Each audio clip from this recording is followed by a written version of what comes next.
What if Harry Potter was never left on a doorstep in Surrey, but raised inside a blue box that's bigger on the inside? In this story, Harry never outspells anyone. He outthinks them, he outdocuments them, he outweights them, and the Battle of Hogwarts becomes a minor historical footnote. This is What If the Fourth Doctor raised Harry to be a cosmic Time Lord Guardian. 7 chapters, 1 timeline, and the boy who treated the Wizarding War as a research project. Let's start with Chapter 1. Chapter 1. The temporal anomaly on Privet Drive, the TARDIS, landed with the particular lack of grace that had come to define her arrivals. A wheezing, groaning protest against the indignity of materializing somewhere as cosmically unremarkable as a cul-de-sac in Surrey. She settled between a Ford Cortina and a privet hedge, which she clipped slightly, and then went quiet with the air of something that had done its best under the circumstances. The doctor emerged. He was a tall man, extravagantly tall, the sort of tall that made people in doorways step back instinctively. And he wore a coat that appeared to have been designed by someone who had been told about coats, but had never actually seen one. The scarf around his neck was longer than some zip codes. He had a bag of jelly babies in his left hand, and an expression of enormous, slightly alarmed interest on his face. The expression of a man who had just been told by his ship that something deeply wrong was happening nearby, and had decided to treat this as an invitation rather than a warning. He stood on the pavement of Privet Drive, Little Whinging, Surrey, on the night of the 1st of November, 1981, and looked around. The street was very quiet. It was the kind of quiet that follows something rather than the kind that precedes it. Several cats were sitting on walls in the manner of things that had witnessed events and were processing them privately. A man in a purple cloak had, moments ago, vanished from the far end of the road with a loud crack that had caused at least 2 car alarms to go off, and then stop again. The doctor walked slowly along the pavement, eating a jelly baby, scanning with the sonic device he kept in his coat pocket. The device made a thoughtful noise. "Yes," he said to it, "I see that too." What the sonic was showing him was, to put it plainly, alarming. There was a temporal anomaly centered on number 4. Not a large one, not the sort of thing that would show up on a routine survey, but deeply structural, like a crack in load-bearing masonry. Someone or something had used a living creature as an anchor for a fragment of temporal energy that did not belong to it. The creature appeared to be approximately 1 year old. The doctor stopped walking. He stood very still for a moment, which was unusual for him. Then he put another jelly baby in his mouth and walked up the garden path of number 4, Privet Drive. He was not the first to arrive. Albus Dumbledore was sitting on the garden wall, which he had transfigured into something slightly more comfortable without asking the wall's permission. He was a tall man in robes the color of deep water, with a beard that had been described over the years as magnificent, impractical, and once, by a ministry official who had not lasted long in the post, frankly excessive. He had half-moon spectacles on his nose and the expression of a man who was carrying an enormous decision very carefully. The way you carry something full and fragile across an uneven floor. Beside him, Professor Minerva McGonagall was sitting in her human form rather than her cat form, which meant the situation had progressed to a stage that required opposable thumbs. She had the look of someone who had been crying and was not going to be acknowledging that fact.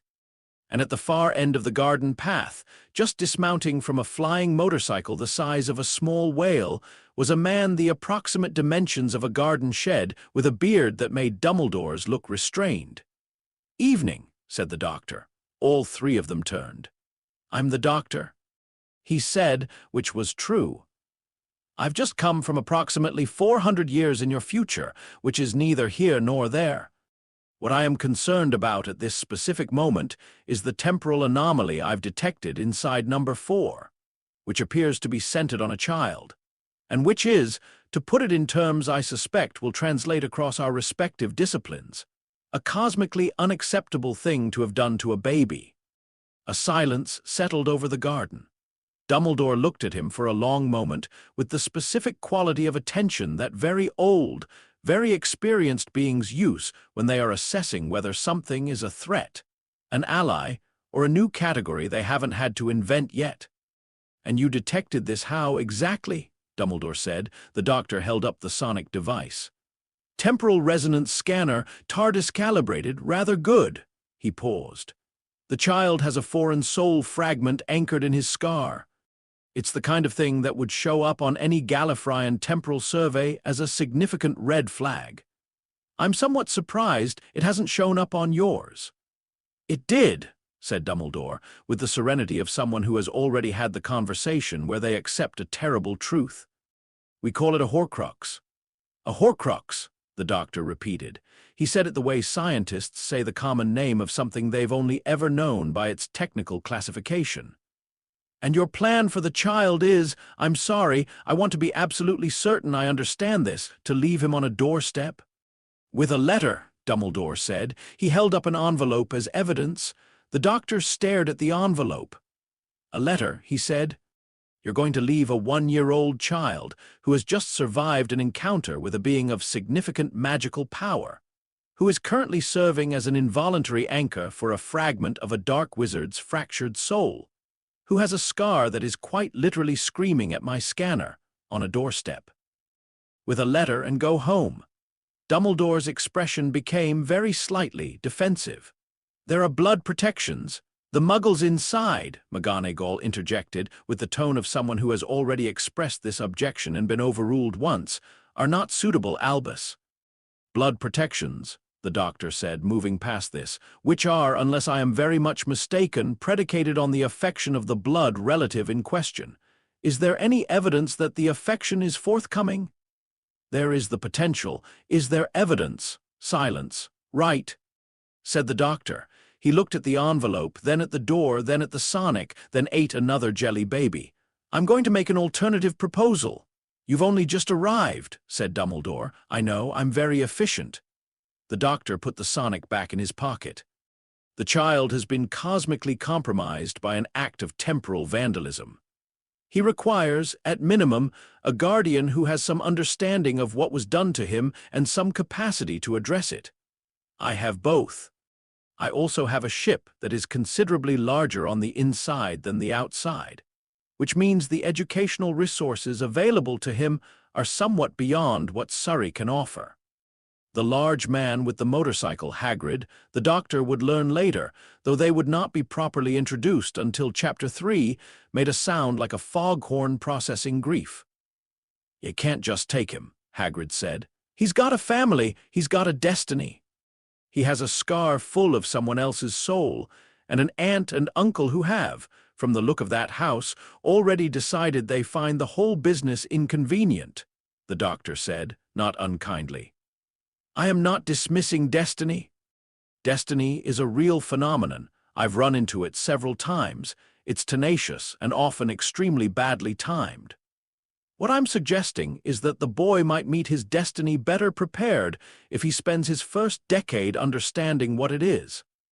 Dumbledore studied the doctor for a very long time. The doctor looked back with the patience of someone who had been alive for several centuries and was genuinely comfortable with pauses. "You understand," Dumbledore said at last, "that there are forces at work here that extend beyond temporal mechanics." "There are always forces at work," the doctor said pleasantly. "The question is which forces you choose to be." Another pause. This one had a different texture, the texture of a very intelligent man revising his calculations. "The blood protection requires." Dumbledore began. "We can work around blood protection," the doctor said. "I've worked around considerably more than blood protection. The universe is largely composed of things people thought couldn't be worked around." He reached into his pocket and produced the jelly babies again and held the bag out to Dumbledore with the specific generosity of someone extending a genuine offer. "Would you like one?" Dumbledore looked at the bag. He looked at the doctor. There was, in his expression, something that might have been amusement or might have been relief, or might have been both of those things finding each other for the first time in what had been a very long, very grim day. He took a jelly baby. "There are conditions," Dumbledore said. "There usually are," said the doctor.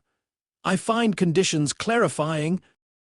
They talked for an hour on the garden path of number 4, while inside the house, Vernon and Petunia Dursley slept the sleep of people who would, come morning, discover that their doorstep did not have a baby on it, and who would have, after the initial confusion, an emotion that they would not be entirely proud of, which was relief.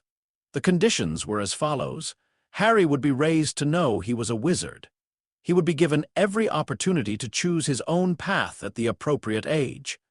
He would be brought to Hogwarts when he was 11 if he chose to go. He would not be kept from the wizarding world as though it were something to be protected against. The doctor agreed to all of these conditions and added 2 of his own. That Harry would be told the truth about what was done to him at the earliest opportunity his developmental understanding could accommodate, and that the doctor reserved the right to make educational decisions that a Hogwarts curriculum would not cover, and that Dumbledore should not be alarmed by. Dumbledore asked what sort of educational decisions. The doctor said, for example, that Harry might spend a week in the 51st century observing an interplanetary peace negotiation, and that this was broadly more useful preparation for leadership than the wizarding equivalent of show and tell. Dumbledore considered this. "He'll still need to learn transfiguration," he said. "He'll learn why transfiguration works," the doctor said. "Which is better?" They shook hands. It was a strange handshake. The handshake of 2 people who each suspected the other was somewhat more than they appeared, who each had secrets too large for a garden path at midnight, and who had nonetheless arrived at a functional agreement because the alternative was a baby in a doorstep in November. Hagrid had been crying quietly throughout this entire exchange. He cried harder when the doctor walked up the path and into the house and came back out with Harry, who was asleep, wrapped in a blanket with a small stuffed something in his hand. It was impossible to tell what it had once been. It had been loved past the point of species recognition. "He's a good baby," Hagrid said, in a voice approximately the volume of a foghorn at medium settings. "He never cried, not once even when. He's remarkable," the doctor said, and looked at the baby in his arms with an expression that those who knew him well would have recognized, and those who didn't know him would have struggled to name.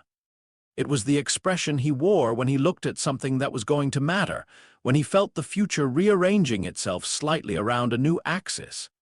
He carried Harry into the TARDIS. The door closed. McGonagall stood in the street and watched the blue box dematerialize, the wheezing, groaning, impossible sound of it fading out of the cold November air, and said to Dumbledore, "Are we quite certain about this?" "No," said Dumbledore, which was the most honest thing he had said all evening. "Is it the right thing?" Dumbledore looked at the empty space where the TARDIS had been. "I think," he said carefully, "that it is the less wrong thing, which is, in my experience, often the best one can do."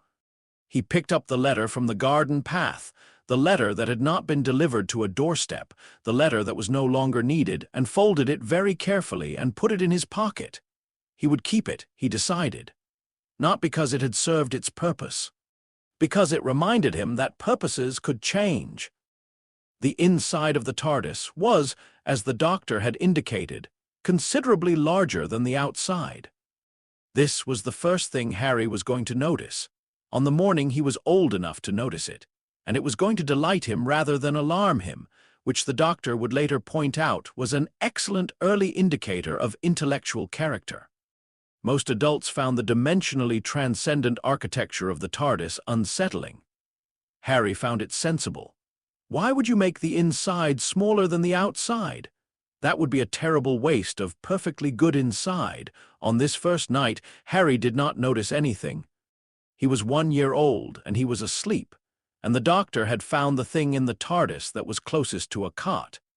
It was actually a maestron energy dampener that had been repurposed in the 3rd century for exactly this kind of use, and put him in it with the blanket and the unidentifiable stuffed animal, and sat in the jump seat watching him sleep. The TARDIS hummed. "I know," the doctor said. "Don't start." The TARDIS hummed differently, the specific harmonic she used when she was pointing something out. Yes, all right, it's a significant commitment. He took out a jelly baby. I am aware. I have in fact been aware since I picked him up. The awareness has not made me put him down. The TARDIS was quiet. Then she made a sound that was very warm and very low, the sound of something settling into a decision it approved of. Thank you, the doctor said. Harry Potter slept. Outside the TARDIS, the universe continued doing what it always did, vast and indifferent and full of things that were about to happen, and did not particularly notice that one small piece of it had just landed somewhere much safer and much stranger than a doorstep in Surrey. Inside the TARDIS, the doctor ate a jelly baby and watched a baby sleep, and did not say anything at all, which was, for him, extremely unusual and meant something.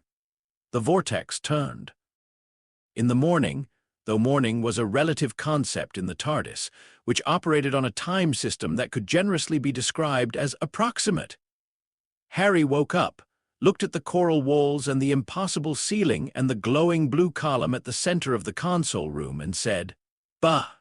"Good morning," said the doctor, who had been awake for several hours reading the technical specifications on Horcrux construction, which made for extremely grim early reading and left him in the mood for a great many jelly babies.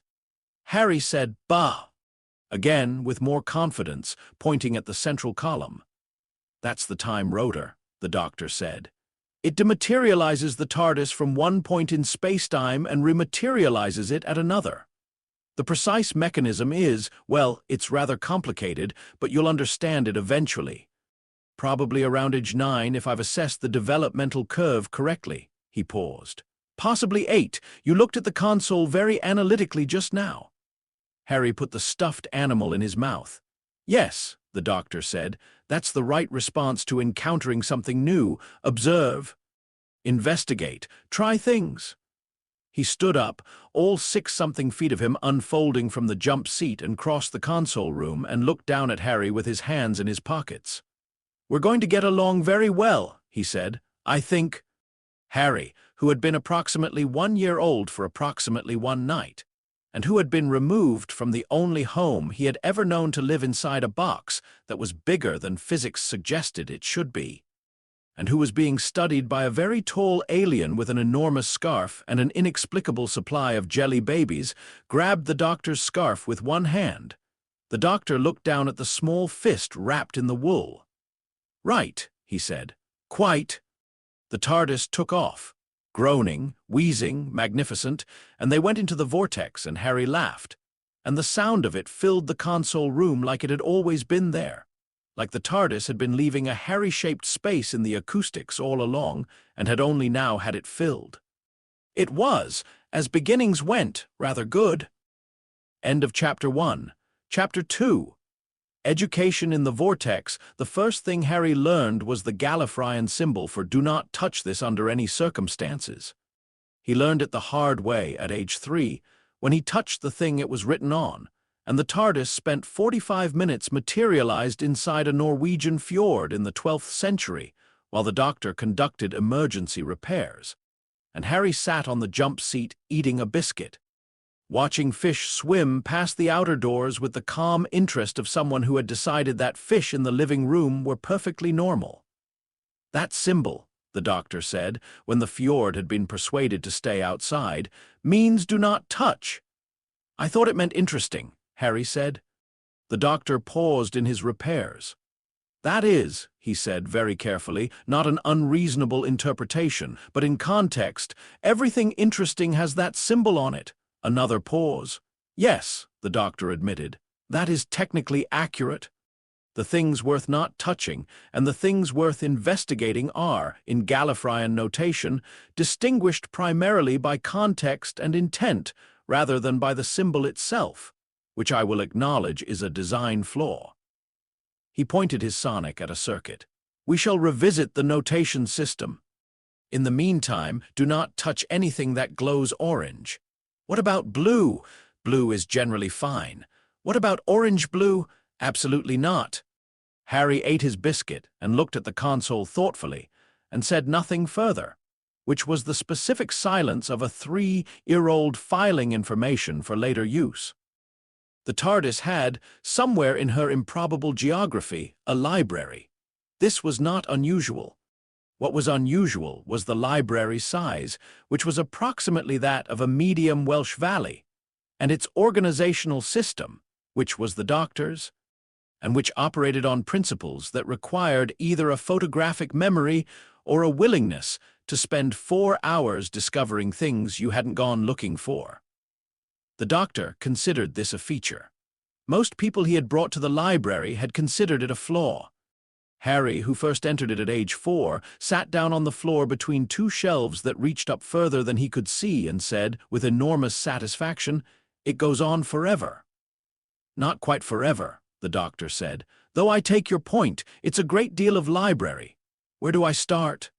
The Doctor looked at the boy, 4 years old, green eyes, the scar on his forehead that the sonic still registered as a faint structural wrongness, and an expression of total readiness that reminded the Doctor of standing at the edge of something vast and wanting to know what was in it. "The history of the universe is on the east wall," the Doctor said. "Physics is on the north wall. Biography is scattered throughout, which is either a profound statement about the relationship between individual lives and larger forces or an accident, depending on who you ask.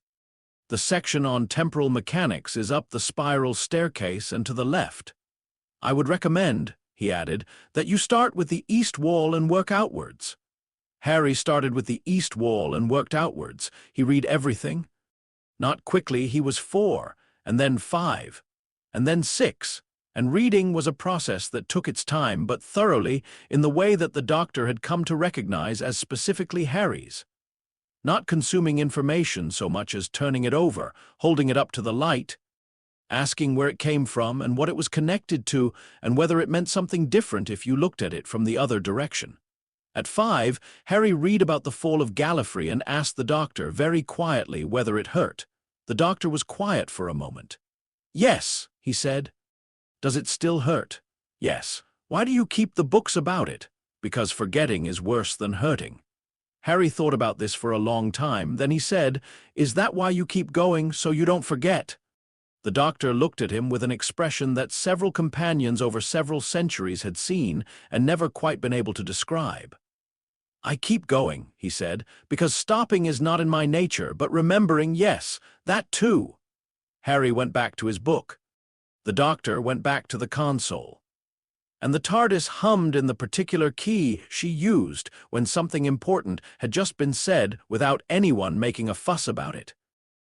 By age 6, Harry's educational curriculum had become what the Doctor described as eclectic, and what any sensible educational authority would have described as absolutely unaccountable. It included, but was not limited to, the laws of thermodynamics, explained using a cup of tea and a great deal of patience. The ethics of fixed points in time, explained over approximately 4 separate conversations across 8 months, because Harry kept finding new questions. Basic xenobiology. Practical component. Harry spent a Thursday with a Silurian marine biologist named Dr. Vastra, who was visiting the TARDIS for reasons that were never fully explained. The political history of the Roman Republic. The Doctor had opinions, and how to make a basic circuit from components found in the TARDIS's engineering bay. The circuit building was important. The Doctor's theory, which he did not state explicitly but which Harry would understand years later, was that hands understood things that minds took longer to reach. If you could build the thing, you knew the thing, not about it, the thing itself. Arithmetic was taught using stellar distances and temporal coordinates. History was taught by visiting it, though the Doctor was careful about this, because there was a very significant difference between observing history and interfering with it, and Harry had to understand the difference before the observing could begin. Geography was, in a ship that moved through space and time, somewhat expansive as a subject, and there was magic. Harry's magic had not gone away simply because he was not in the wizarding world. It had not been trained or directed or shaped by a wand, which meant it expressed itself in the way that untrained things do. imprecisely, enthusiastically, and at inconvenient moments. At 4, he had accidentally levitated the doctor's scarf. At 5, he had caused the TARDIS library to rearrange 3 shelves of books in a pattern that turned out to be a functional star map of the local galaxy, which the TARDIS found delightful, and which took Harry and the Doctor 40 minutes to understand was what they were looking at. At 6, he had looked very hard at a broken component on the console, and it had repaired itself, which was either magic or an extraordinary coincidence. And the Doctor had stared at it for a long time and then said, very seriously, that Harry should not do that again until they understood how he had done it. "What is magic?" Harry asked, around age 7, after a particularly interesting incident involving a jelly baby, a TARDIS panel, and a small but persistent gravitational anomaly. The Doctor ate a jelly baby while considering this. "Honest answer," he said, "please. I don't know, not precisely." The Doctor turned the sonic over in his hand. "I have a theory. I've had the theory for some time, and I haven't been able to test it because the civilization that would give me the data to test it is rather secretive about its internal workings." He glanced at Harry. "My theory is that what your world calls magic is a form of direct interaction with quantum temporal fields. Most humans can't do it because they don't have the biological architecture. You have it because you come from a line of people who developed it, the way other species develop echolocation or bioluminescence. It's not supernatural, it's just a sense that hasn't been documented yet. So when I levitated your scarf, you were, in all likelihood, manipulating local gravitational constants through some form of biological quantum interface, yes." He paused. "The scarf, I will note, did not appreciate it. Scarves don't have feelings. Mine might. I've never been entirely certain." Harry looked at his hands. The specific look of someone trying to understand a tool they hadn't known they were carrying. "Can I learn to do it on purpose?" "That," the Doctor said, "is the interesting question. The wizarding world teaches it through formalized gesture and incantation, which is rather like learning to play piano by only ever pressing one key at a time in a specific sequence that someone else determined. I am wondering whether there might be a more structural approach." He stood up abruptly, which he often did when he had had an idea. "Come on, we're going to the engineering bay." "Why?" "Because I am going to teach you to build something, and then we are going to see whether your magic understands what it's looking at." It did. Not immediately and not neatly, but by the end of the afternoon, Harry had assembled a small sensor array with his hands, and then, carefully, deliberately, with his whole attention, made it work without touching it at all. The readings on its display were not what the design specifications said they should be. They were better. The Doctor looked at the display for a very long time. "HM," he said, which was his equivalent of an enormous statement. On Harry's 8th birthday, the Doctor gave him the sonic device. Not the Doctor's own, a new one built specifically. The Doctor had spent 3 months constructing it in the engineering bay, mostly at night when Harry was asleep. From TARDIS coral and components he had assembled with a precision that was, for the Doctor, unusual. He generally constructed things quickly and with great confidence, and with the occasional error that he would fix later. This one he had built slowly. It was slightly shorter than his own, and calibrated to Harry's specific biological signature, which meant it would respond to him in ways that no one else could replicate. It could scan, analyze, unlock, detect temporal signatures, produce a wideband sonic pulse, and interface with the TARDIS console at a basic level. It could not, and this was deliberate, produce an offensive output. The Doctor had thought carefully about this, and had decided that a child did not need an offensive weapon. A child needed a way to understand things. Harry unwrapped it. The Doctor's wrapping was catastrophic, layers of string and 3 different kinds of tape in no particular arrangement, and held it for a moment. "What does it do?" he said. "Point it at something and find out," the Doctor said. Harry pointed it at the Doctor. The sonic hummed. The readings on its small display populated quickly, vital signs, approximate age, marked extremely high / cannot calibrate. Biological category, non-human/humanoid. Notable anomalies, 2 cardiac signatures. The doctor's 2 hearts making the sensor briefly alarmed before settling. General temporal status, significant/see further readings. You have 2 hearts, Harry said. I do. Is that why you're always fine? The doctor blinked. What do you mean? Whenever something scary happens, you say you're fine. I thought maybe it was because you had a spare. The doctor was quiet for a moment. That, he said, is the most accurate and least flattering description of Time Lord resilience I have ever heard. He took a jelly baby. Happy birthday, Harry. Harry spent the rest of the day scanning everything in the TARDIS. The readings on some things alarmed him mildly. The readings on the coral walls alarmed him considerably. The readings on his own scar made the display produce a symbol he didn't recognize, and he took it to the doctor, who looked at it for a long time with the expression he used when something was true, and he had been waiting for the right moment to explain it. Sit down, the doctor said, which was how Harry knew this was going to be one of the important conversations. They had had important conversations before. The doctor believed in having important conversations at the correct developmental moment rather than either too early or too late, which meant he had been waiting, with some discomfort, for the right time to tell Harry what was in his scar. Harry was 8. The doctor had determined this was the correct developmental moment because Harry had recently read a volume of Gallifreyan temporal ethics and had asked, with genuine philosophical interest, whether it was ever acceptable to use a person as an instrument for a larger purpose. The doctor had said no. Harry had asked why. They had talked about it for 2 days. A child who had thought clearly about that question was a child who could handle the answer to this one.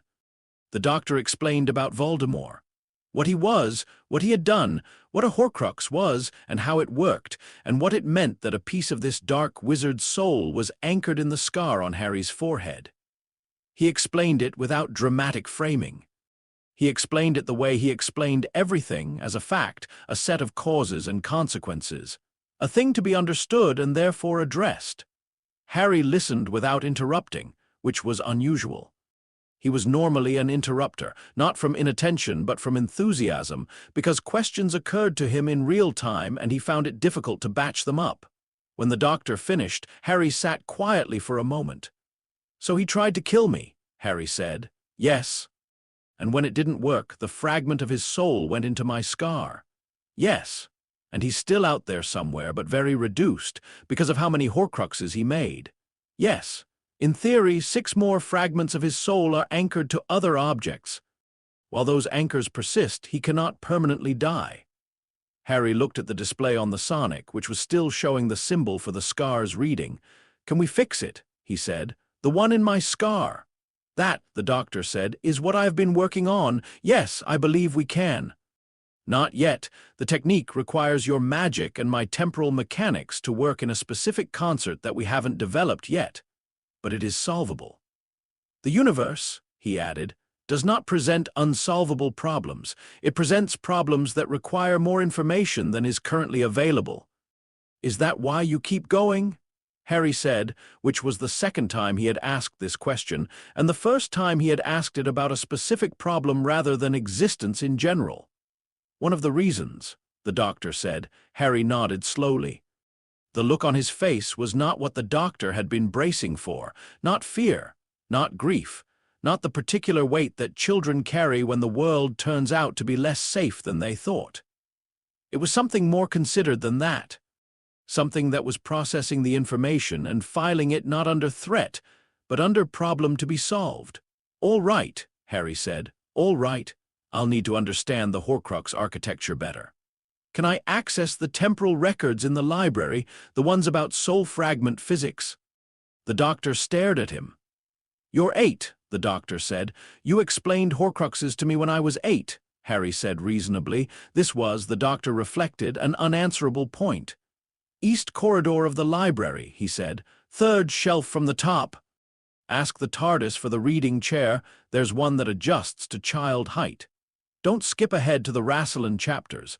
The theoretical grounding in chapters 1 through 6 is essential, and if you skip it, the later material won't make sense. Harry was already heading for the library. "Thank you," he called back. The doctor sat in the jump seat for a moment, alone in the console room. He ate a jelly baby. He thought about a 1-year-old asleep in a maestron dampener on a night in November, and a small fist wrapped in his scarf, and 7 years that had passed faster than 700 years ever had. "He's going to be extraordinary," he said to the TARDIS. The TARDIS said nothing, but the lights in the console room got warmer, which was her equivalent of agreement. The years passed in the way that years pass in the vortex. Sideways. There were adventures Harry would later struggle to explain to anyone who had not been there. The 6 months they spent in the library of the Time Lords of Polarfree, a civilization that had invented a form of temporal bookkeeping so precise they had predicted their own extinction to the minute, and had filed an objection, overruled. The week Harry spent working in the kitchens of a generation ship in the 29th century, because the doctor had needed information from the ship's captain, and the most efficient way into the captain's confidence was through her appreciation for good food, and Harry had, somewhere around age 9, become an excellent cook. The afternoon, only an afternoon, though the local sun had set and risen twice, when Harry and the doctor had sat on a hillside above a city that was about to be destroyed by something that was a fixed point, and the doctor had held Harry's shoulder and said nothing, and Harry had understood what the ethics of witnessing actually felt like from the inside, which was different from how it felt in a book. Harry was 10 when they visited Earth for the first time since Privet Drive. It was not a long visit. The doctor landed in London. 1990, 18 months before Harry was due at Hogwarts, in an alley near the British Museum, because the doctor had a particular affection for the British Museum, and Harry had never been.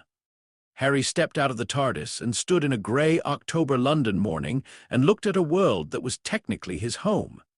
It was loud in a way the TARDIS was not. It smelled of bus exhaust and rain and something frying somewhere nearby. People moved past the end of the alley without looking at them, which was how London worked. It was a city that had developed over centuries the cultural technology of not making eye contact with anything unusual, which in the doctor's experience made it one of the more TARDIS-friendly cities on the planet. Harry watched the people. "They don't know," he said. "Know what? How big it is. Everything." He looked at the street. "They're just getting on with it. They don't know about fixed points or temporal ethics or Gallifreyan notation. They're just living," the doctor said. "Yes. That's not a small thing," the doctor said quietly. "Living without knowing the size of what you're living in, that takes a specific kind of courage. Possibly without knowing it's courage, which makes it more so." Harry thought about this for the rest of the museum visit. He thought about it while looking at the Rosetta Stone, which made him think about translation, which made him think about the TARDIS's telepathic circuits, which made him ask the doctor 3 questions that kept the doctor talking animatedly for an hour in front of an Egyptian exhibit, while 2 tour groups politely navigated around them. On the way back to the TARDIS, Harry bought a pretzel from a street vendor and ate it while walking, and looked at London with the expression of someone reading a text in a language they have studied but never spoken aloud. "I'm going to Hogwarts next year," he said. "Yes," said the doctor. "What's it going to be like?" The doctor considered this carefully. He had researched Hogwarts. The TARDIS had considerable records, partly from historical archives, and partly from a visit the doctor had made in the 17th century that he did not discuss in detail, but that explained why there was a portrait of him in a minor corridor of the school that nobody could quite account for. "It's going to be," the doctor said, "extraordinary and occasionally baffling, and full of people who will be completely unprepared for you. Because of the TARDIS, because of how you think." He put his hands in his coat pockets. "You will walk into that school, and they will expect you to be a boy who survived something terrible and knows nothing about the world he's entering. Instead, you will be a boy who has read the history of 14 civilizations and can calibrate a temporal resonance scanner and knows that the worst thing a person can do, by and large, is stop being curious." He paused. "Be patient with them. They're working with considerably less information than you are." Harry nodded slowly. "Will you be there?" he said. The doctor walked for a moment. "Not at the school," he said. "I'd be a distraction. And Dumbledore and I have a complicated relationship with the concept of institutional oversight." He took a jelly baby and held the bag out to Harry. "But I'll be on the frequency, you know the one. The one that sounds like the cloister bell played backwards. The very one, any time, any situation." Harry took a jelly baby. They walked back to the TARDIS through the October rain, and London moved around them, and somewhere in the city, 11 years after a boy had almost not survived a night in Godric's Hollow, a different version of that boy walked through a crowd of people who did not look up, eating a pretzel, already thinking about Horcrux architecture. On Harry's 11th birthday, the 2nd of August, or what the TARDIS had determined was the 2nd of August, to within a reasonable margin of relativistic error, the doctor gave him two things. The first was a recalibrated sonic, upgraded from the 8th birthday version. Better range, improved temporal resolution, a new setting that interfaced with magical signatures specifically. The second was a key to the TARDIS, not a copy, not a spare. The key Harry had been given was a primary key, which meant the TARDIS would always come for him if he used it correctly. Which also meant the doctor trusted him with her. Which was, and Harry understood this precisely, the largest statement of confidence available in the doctor's emotional vocabulary. Harry turned it over in his hand. It was warm, it was always warm. TARDIS coral responded to proximity, and it hummed faintly. "Thank you," he said. "Don't lose it." The doctor said, "I won't. I lost 3 of them in the Medusa Cascade. In my defense, it was very busy. I won't lose it." "Good." The doctor looked at him. 11 years old, the same bright eyes, the same absolute readiness. A scar that the sonic still flagged in ways that were diminishing year by year as their work on the fragment progressed. And a sonic device on his belt and a key in his hand, and the entire history of the universe in the library he was carrying. "Hogwarts next month," the doctor said. "Hogwarts next month," Harry agreed. "Don't be condescending about the curriculum." "I'll try harder than that. The people who teach there have dedicated their lives to something genuinely remarkable. The fact that you have broader context doesn't make their knowledge less. It just means you have a responsibility to engage with it honestly rather than from the outside looking in." Harry looked at him. "You just described what you do with every civilization we visit," he said. The doctor paused. "Yes, well," he said, "I've had rather longer to develop the habit." He took a jelly baby. "Come on, one last trip before September. I thought we might look in on the 43rd century. There's a rather impressive academic institution on Proxima Centauri b, and I believe their library has material on Horcrux-adjacent soul mechanics that might be useful for the next phase of your Voldemort research." Harry was already moving toward the console. "What's it called?" he said. "The Institute of Temporal and Biological Paradox Resolution," the doctor said. "Charming place, excellent cafeteria, and," he added, flipping switches on the console with the enthusiasm of a man who genuinely loved his job after several centuries of doing it, "they make an absolutely outstanding custard." The TARDIS took off. Somewhere below them, shrinking fast, England turned its face toward September. Hogwarts waited. Platform 9 3/4 waited. A wizarding world that had been preparing for a boy it thought it understood was about to discover that it had prepared for entirely the wrong version of him. The vortex opened. Harry laughed.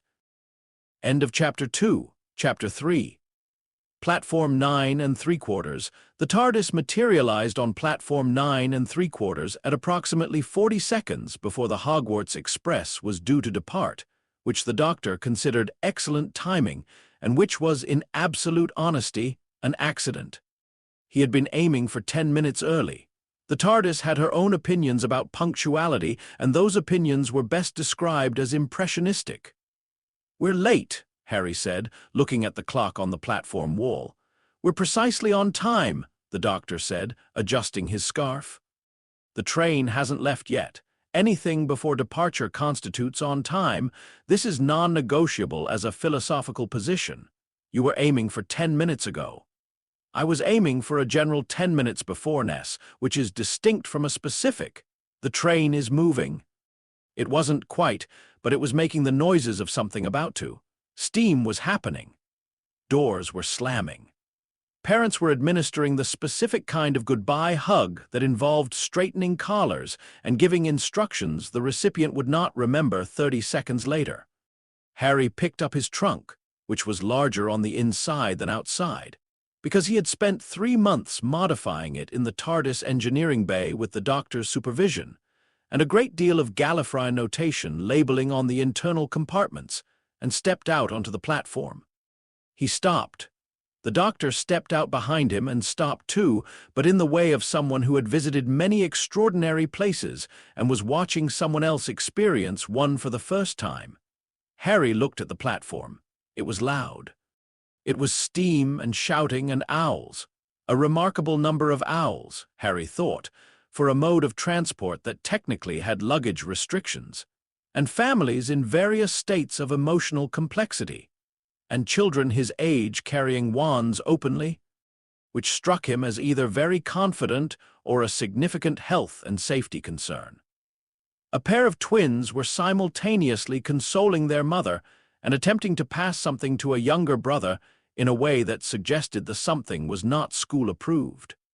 A boy with a round face was asking everyone in the near vicinity whether they'd seen a toad. It was, Harry decided, wonderful.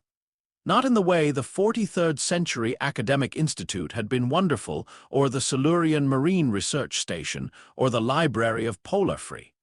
In a completely different way. In the way of something that was entirely, specifically, irreplaceably human, chaotic and earnest, and full of people who had no idea what was happening in 14 other civilizations and were getting along absolutely fine. "It's brilliant," Harry said. The doctor looked quietly pleased. "Yes," he said, "it rather is. The architecture is."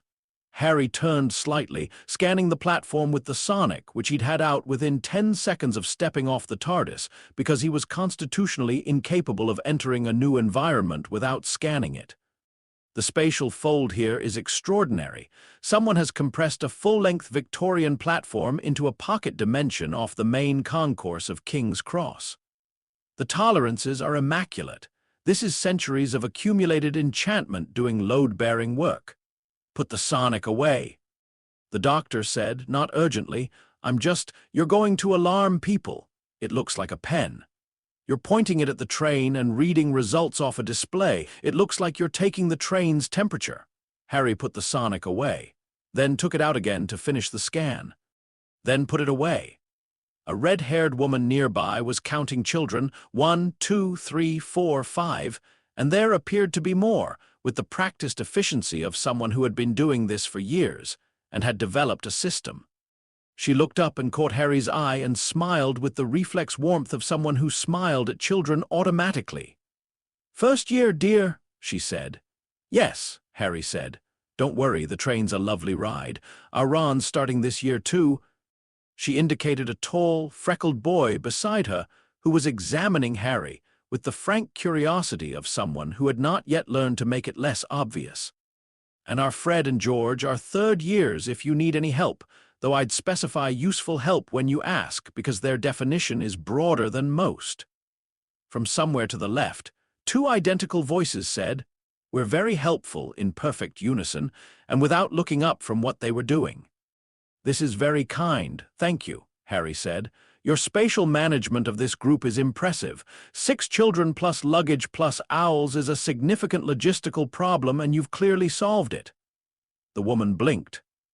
Yes, I suppose it is," she said, with the slight uncertainty of someone receiving an unusual compliment. The doctor, from behind Harry, made a small noise. Harry glanced back. "What?" "Nothing," the doctor said. "Carry on." The boy Ron was still looking at Harry with concentrated curiosity. "Is that your dad?" he said, indicating the doctor, who was extremely visibly not Harry's dad in any conventional biological sense, being approximately 9 feet of scarf and coat and peculiar energy. "Guardian," Harry said. "He's very tall." "He is," Harry agreed. "Is he a wizard?" The doctor smiled pleasantly. "I am many things," he said, which was true, and answered nothing. Ron looked at this for a moment, decided it was above his processing capacity, and returned to the more immediately important question. "Have you got everything? I forgot my never mind, Mum's got it." He looked at Harry's trunk. "That's a good trunk. It's massive." "It's bigger on the inside than the outside," Harry said. Ron opened his mouth, looked at the trunk, looked at Harry, and said, "How?" in the way of someone whose worldview had just developed an interesting crack. "I'll explain on the train," Harry said. The Hogwarts Express moved. The doctor stood on the platform as the train pulled away, and Harry found a window. He had ended up in a compartment with Ron and a girl named Hermione Granger, who had got in because she was looking for a boy who had lost a toad, and had then stayed because Harry had asked her a question about the theoretical mechanism of Floo powder that she had not been able to immediately answer. And this had, clearly, been the most interesting thing to happen to her all week. The doctor raised a hand. Harry raised a hand back. The train went around a curve and the doctor was gone, and Harry turned back to the compartment where Ron was eating something from a paper bag, and Hermione had produced a book from somewhere and opened it to a specific page with the confidence of someone who had looked it up in advance of needing it. "Floo powder," she said, "according to a history of magic, works through a network of connected fireplaces that maintain a semi-permanent dimensional fold through the application of. It doesn't actually say how it maintains it. It just says it does." She looked frustrated by this. "That's the interesting question." Harry said, "Not the what, the how. The what is catalogued. The how is the actual information." Hermione looked at him. It was a very particular look, the look of someone who has found a person who speaks their language unexpectedly in a place they hadn't thought to look for it. "Exactly," she said. Ron looked between them with the expression of someone watching a conversation happen slightly above him. "Can you explain the trunk now?" he said to Harry. Harry explained the trunk. This took 20 minutes because Hermione had questions after the first 3 sentences. Good questions. And because Harry kept having to translate between what he knew and what the wizarding vocabulary available to them could accommodate. Dimensional transcendentalism, it turned out, was not on the Hogwarts curriculum, but Hermione had read the Invisible Book of Invisibility, and there was adjacent conceptual territory they could work from. Ron ate several more things from the paper bag and nodded at intervals and said when Harry had finished, "So it's a bag of holding." "Functionally, yes," Harry said.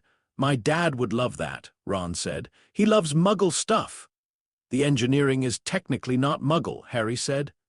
"It's a combination of Gallifreyan dimensional folding and wizarding expanded space enchantment." "What's Gallifreyan?"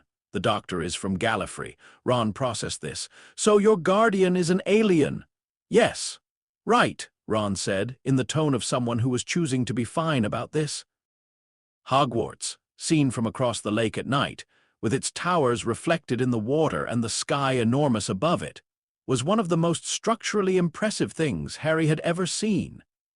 And Harry had seen things that would cause a structural engineer to sit down quietly and reconsider their career. He scanned it. He couldn't help it. The sonic was out before he'd consciously decided to reach for it, and the readings were extraordinary. Centuries of accumulated enchantment, layered like geological strata, each era of magic leaving its signature in the castle's bones. Defense and concealment and preservation spells so old they had stopped being spells in the conventional sense, and become something more like physical law, specific to this location. The castle was, in a very real sense, alive in the same way that old things that have been cared for by many hands are alive, not sentient but aware. "The temporal signature on this building," Harry said quietly to no one in particular, "is incredible." "Put that away," Hermione said, who had decided over the course of the train ride that she was going to be the person who said this to Harry on a regular basis. She was not wrong to make this decision. Harry put the Sonic away. The boats crossed the lake. The doors opened, and then there was the sorting hat. The sorting hat was, Harry thought, a genuinely remarkable piece of technology.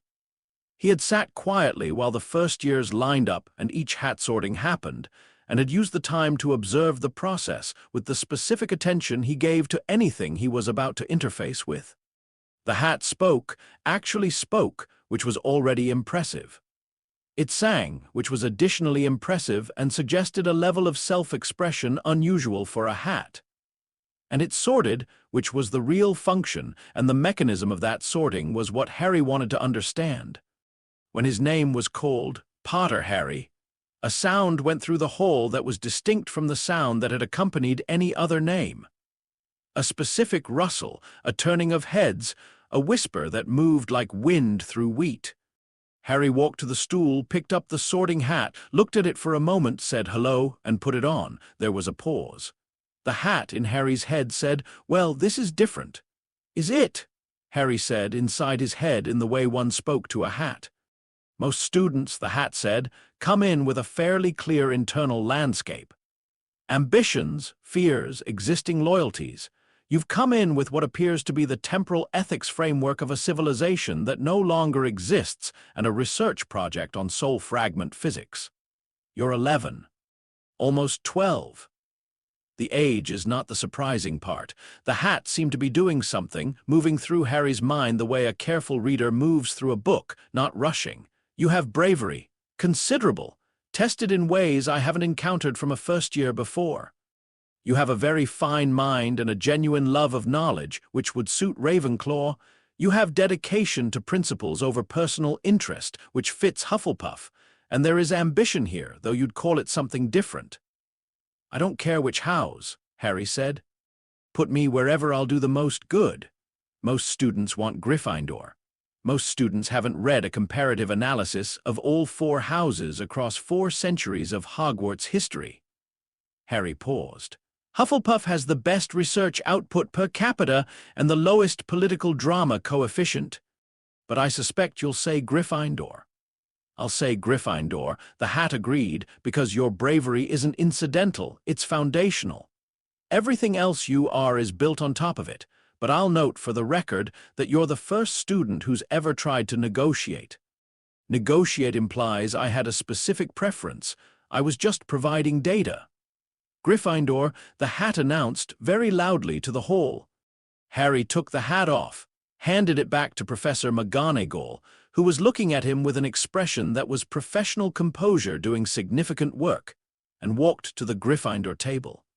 He sat down next to Ron, who had been sorted 3 names earlier and had been watching Harry's sorting with the concentration of someone who suspected something unusual had happened but wasn't sure what. "How long was that?" Ron said. "About 4 minutes, Harry said. "Draco Malfoy was 30 seconds, said a girl across the table, who introduced herself as Parvati Patil. "Fred and George say anything over 2 minutes means the hat had trouble. What did it say?" "We had a conversation," Harry said. "About what?" "Research methodology, mostly." Ron stared at him. "You talked to the hat," Ron said, "about research methodology?" "And temporal ethics. Briefly." Ron opened his mouth, closed it, and reached for a bread roll with the air of someone who had decided that food was a more manageable problem than Harry Potter. "The feast was magnificent." Harry ate everything, not quickly, but thoroughly, with the appreciation of someone who had eaten in 47 different centuries, and understood that this particular combination of food, company, and architectural grandeur was specific to this moment in this place, and therefore worth paying full attention to. He asked 3 house elves about supply chain logistics before Hermione explained about house elves, and then immediately got upset about house elves. And Harry listened to both the logistical information and Hermione's ethical concerns, and thought that they were both legitimate and would probably need to be addressed separately. He looked at the enchanted ceiling, bewitched to reflect the sky outside, which was full of stars, and scanned it briefly with the sonic, which confirmed it was a two-way spatial mirror linked to the castle's external observation enchantments, which was technically a closed-circuit broadcast system that the medieval wizards who built it had invented without any concept of broadcast systems, and which was extraordinary. He looked at the staff table.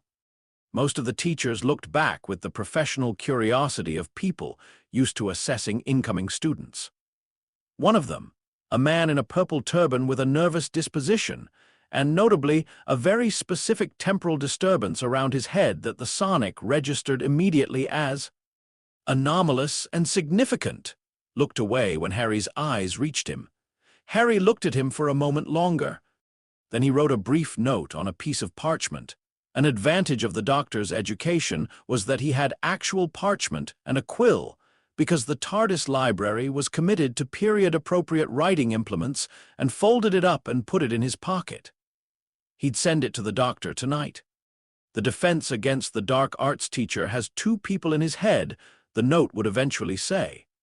I'm scanning a secondary neural signature that matches the temporal marker on the Horcrux network. I think Voldemort has an adherent in the building. The man seems to be suffering. I've labeled it Professor Turban in my research files. Recommend monitoring. He looked away from the professor. He looked at Dumbledore at the center of the staff table, who was at that moment looking at Harry with an expression of very careful interest. Not the interest of someone seeing a celebrity. The interest of someone who had been told a great deal about a situation and was now seeing the situation in person and finding it different from what they'd been told. Harry nodded politely. Dumbledore's eyes twinkled, which Harry had been told about. The eyes do that, the doctor had said. It means he's interested in you, and he nodded back. The meeting with Dumbledore happened on the third day. Harry had been expecting it. He'd have arranged it himself if Dumbledore hadn't, because there were things that needed to be said between them, and the longer they waited, the more awkward the conversation would be. The office was extraordinary. Harry walked in, did a full scan of the room, the portraits of former headmasters, the instruments on the shelves, the books behind the desk, the specific enchantments layered into the stone, and then sat down in the chair across from Dumbledore's desk and put the sonic away. You're going to tell me not to use that in the castle, Harry said. On the contrary, Dumbledore said. I'm going to ask what it told you when you scanned the Great Hall ceiling. Harry blinked. This was not what he'd expected as an opening. It's a two-way spatial mirror, Harry said. The enchantment is 14 layers deep, and the oldest layer predates the castle by approximately 2 centuries, which means either the spell was prepared long before construction, or there was a structure here earlier that's been absorbed into the current building. He paused. I think it's the second one. There's a stone outline under the charms classroom that reads as pre-Norman. Dumbledore looked at him for a moment. Remarkable, he said. Minerva told me your sorting took 4 minutes. The Hat and I had a conversation. She told me that too. Dumbledore folded his hands on the desk. The doctor and I agreed 10 years ago that I would not interfere with your education. I have kept that agreement. I would like to renew it now with an addition. What addition? That you keep me informed, Dumbledore said, of anything your particular perspective reveals that I should know about. Not everything. I am not asking for surveillance reports. He paused. I am asking for the specific things that a person with your background would see that someone who has spent their entire life within wizarding culture might miss. Harry looked at him. Like the defense teacher, Harry said. Dumbledore's expression did not change. Tell me what you observed. Harry told him. All of it, the secondary neural signature, the temporal marker, the match with the Horcrux network architecture. He showed Dumbledore the readings on the sonics display, which Dumbledore studied with an attention that suggested he was understanding more of the notation than Harry had expected. Professor Quirrell, Dumbledore said when Harry had finished, is a more complicated situation than you may realize. He's suffering, Harry said. Whatever Voldemort is doing to him, using him, it's not something Quirrell chose. Dumbledore looked at him with something that might have been surprise. No, he said quietly, it is not. I'm not going to do anything about it, Harry said. Yet, I wanted you to know I know, and I wanted to say the Philosopher's Stone is in this building. He had scanned that on day one as well. I understand why it's here. I'd recommend that the protections around it include at least one that doesn't have a logical solution, because the being I'm tracking specifically identifies logical solutions as the route in. Dumbledore looked at him for a very long moment. "How old are you?" he said. 11, Harry said. "Technically, relativistically, it's more complicated. Of course it is." Dumbledore reached for a small dish on his desk, lemon drops, which Harry ate one of because the doctor had made him promise to try new things and took one himself. "I think," he said, "that this is going to be a most unusual year." "Probably," Harry said. "In my experience, they usually are." The months that followed were unusual in the specific way that Hogwarts managed things it didn't have a framework for. By proceeding around them, Harry attended classes. He did the work, all of it, thoroughly, with genuine interest, and he did not make a point of knowing things in advance, mostly because the doctor had asked him not to and partly because the classes were actually interesting, once you understood that the curriculum was a map of accumulated human magical knowledge. And maps were worth studying even when you could build a better GPS. Potions was a study in applied biochemistry that the wizarding world had developed entirely without the vocabulary of biochemistry, which meant the instructions were written in purely experiential terms. Add this, stir that, without theoretical grounding, which was frustrating but also historically fascinating, like watching someone use a computer without knowing what electricity was. Professor Snape disliked Harry immediately, in the way of someone who had prepared a specific dislike for a specific Harry Potter, and found the actual Harry Potter refused to conform to the prepared shape. Harry, who had read about Snape in the briefing materials the doctor had compiled on major wizarding figures, understood why and felt something adjacent to sympathy. Snape was a man carrying a very heavy thing with extraordinary commitment and very little support, which was recognizable, and was patient in his class in a way that seemed to frustrate Snape more than impatience would have. "You know the answers," Hermione said to him after one class where Harry had declined to raise his hand when Snape was asking questions in the pointed way he used when he wanted to embarrass people. "Why don't you answer?" "Because he's not asking because he wants the answers," Harry said. "He's asking because he wants a specific dynamic in the room. If I give him the answers, I'm participating in the dynamic, which helps no one." He paused. "Also, it would embarrass people, which I don't want to do." Hermione thought about this. "That's very strategic. It's just paying attention." Transfiguration was, to Harry's genuine delight, taught by Professor McGonagall with a rigor and clarity that he had not expected from a subject that the wizarding world had no theoretical framework for.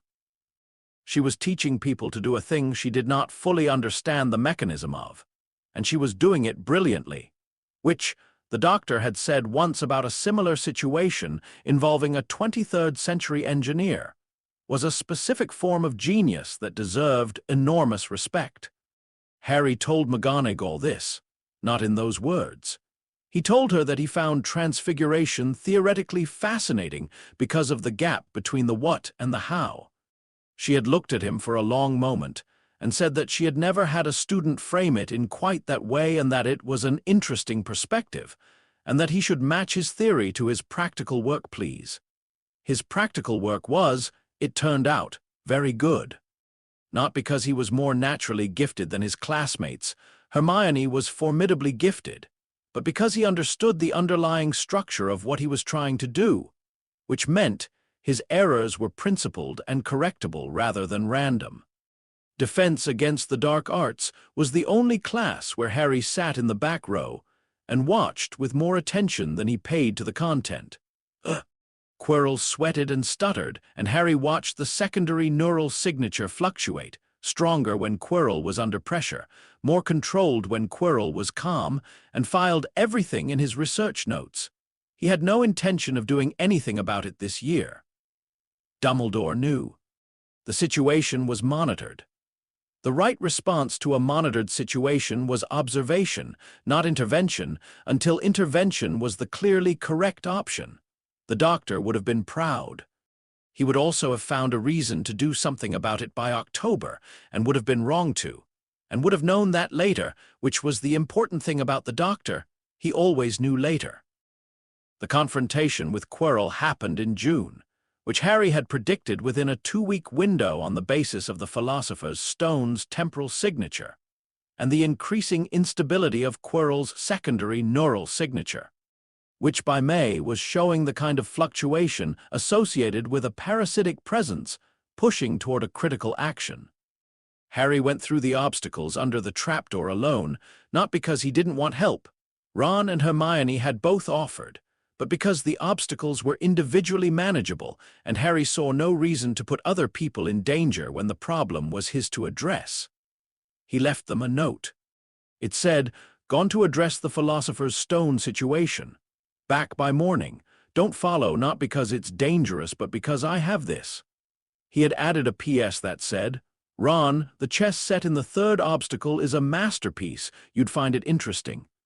Hermione, the logic puzzle in the 6th is a potions riddle, not a logic puzzle. Don't let the framing fool you." He went through the obstacles. The devil's snare he addressed by identifying the photosynthetic response trigger with the sonic, and producing an 80-lumen output that sent it retracting in seconds.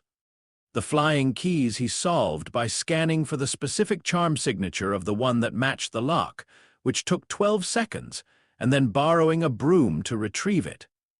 The troll was already unconscious, which was a relief.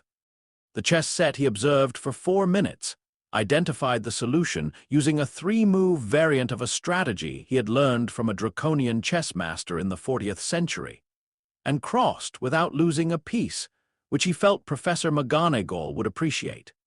The mirror was the room that stopped him. The Mirror of Erised was not on his sonic's list of expected obstacles, which meant it was either Dumbledore's addition or older than Dumbledore's involvement. And the reading it gave was extraordinary. Not magic in the conventional sense, but something closer to a temporal reflection device, something that interfaced directly with desire and showed not the past or future but the most probable emotional trajectory. Harry stood in front of it.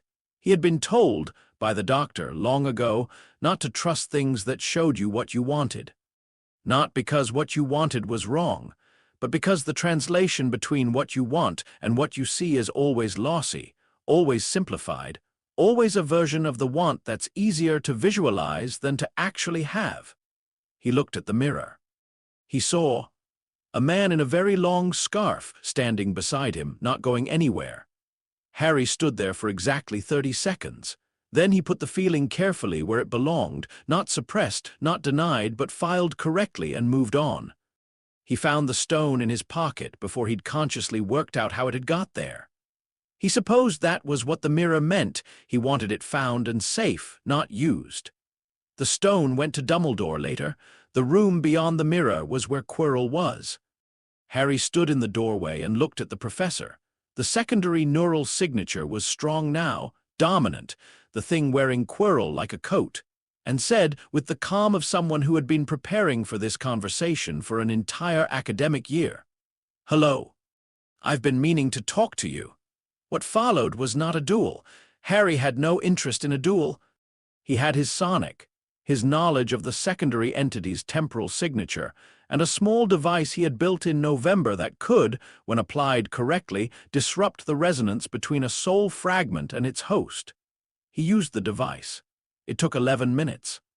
Quirrell collapsed, not dead, not destroyed, but freed, the parasitic presence expelled back to wherever it went when it had nowhere left to anchor. Harry caught Quirrell before he hit the ground. He was gentle about it. He made sure Quirrell was breathing. He sent a message to Dumbledore on the sonic frequency.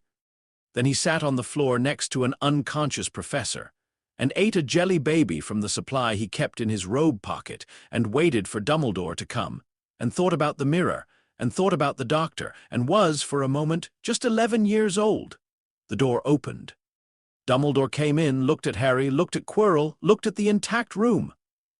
No damage, Dumbledore observed. I tried to be careful, Harry said. Dumbledore sat down, somewhat heavily, in a chair that did not exist until he sat in it, which was an impressive bit of casual transfiguration. He looked at Harry for a long time. "The stone," he said. Harry produced it from his pocket and held it out. Dumbledore took it. He held it for a moment, and then he said, with great care, as though the words were doing something specific, "Thank you." "I need your help with one thing," Harry said. "Name it."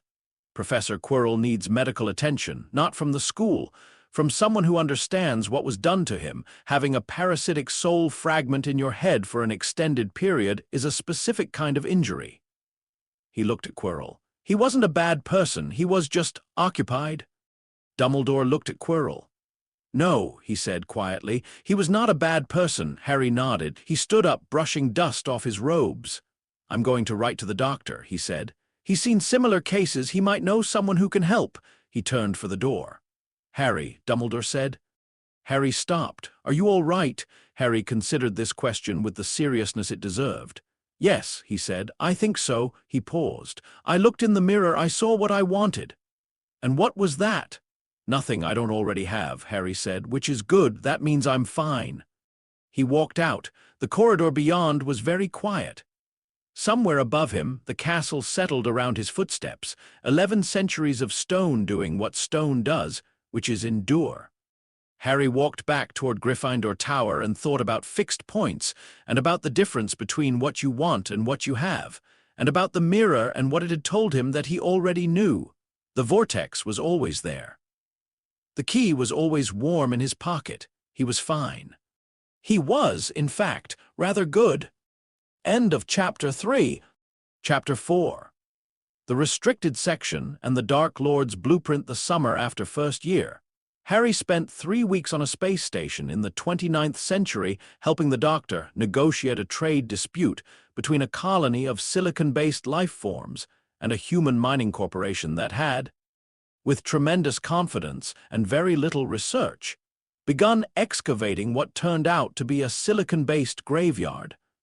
It was, the Doctor said afterward, one of the more diplomatically complex situations he had encountered in several centuries. And Harry had resolved it in 40 minutes by pointing out that the mining corporation's geological survey methodology was flawed at a foundational level, and that if they redirected their operation 14 degrees northeast, they would find a deposit 3 times larger with no cultural significance whatsoever. "You could have let me negotiate," the Doctor said on the TARDIS afterward. "You were enjoying yourself," Harry said. "I waited as long as I could. I had a strategy. Your strategy involved a lot of very good speeches." "I give excellent speeches." "You do," Harry agreed. They were genuinely moving. The silicon beings were almost certainly going to be convinced by the third one.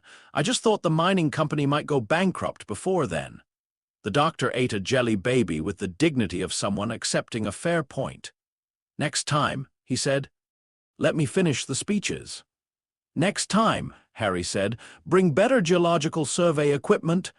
He went to the library and spent the remaining 2 weeks of summer working on the Horcrux architecture project, which by the end of July had a title, A Structural Analysis of Voldemort's Soul Anchor Network, Vulnerabilities, Sequence and Resolution Methodology, and a table of contents that ran to 4 pages. Second year began with a car. Harry arrived at King's Cross to find that the barrier to platform 9 3/4 was sealed, which his sonic confirmed within 6 seconds. A deliberate charm, recent, targeted. Someone had locked the platform access with the specific intention of preventing travel.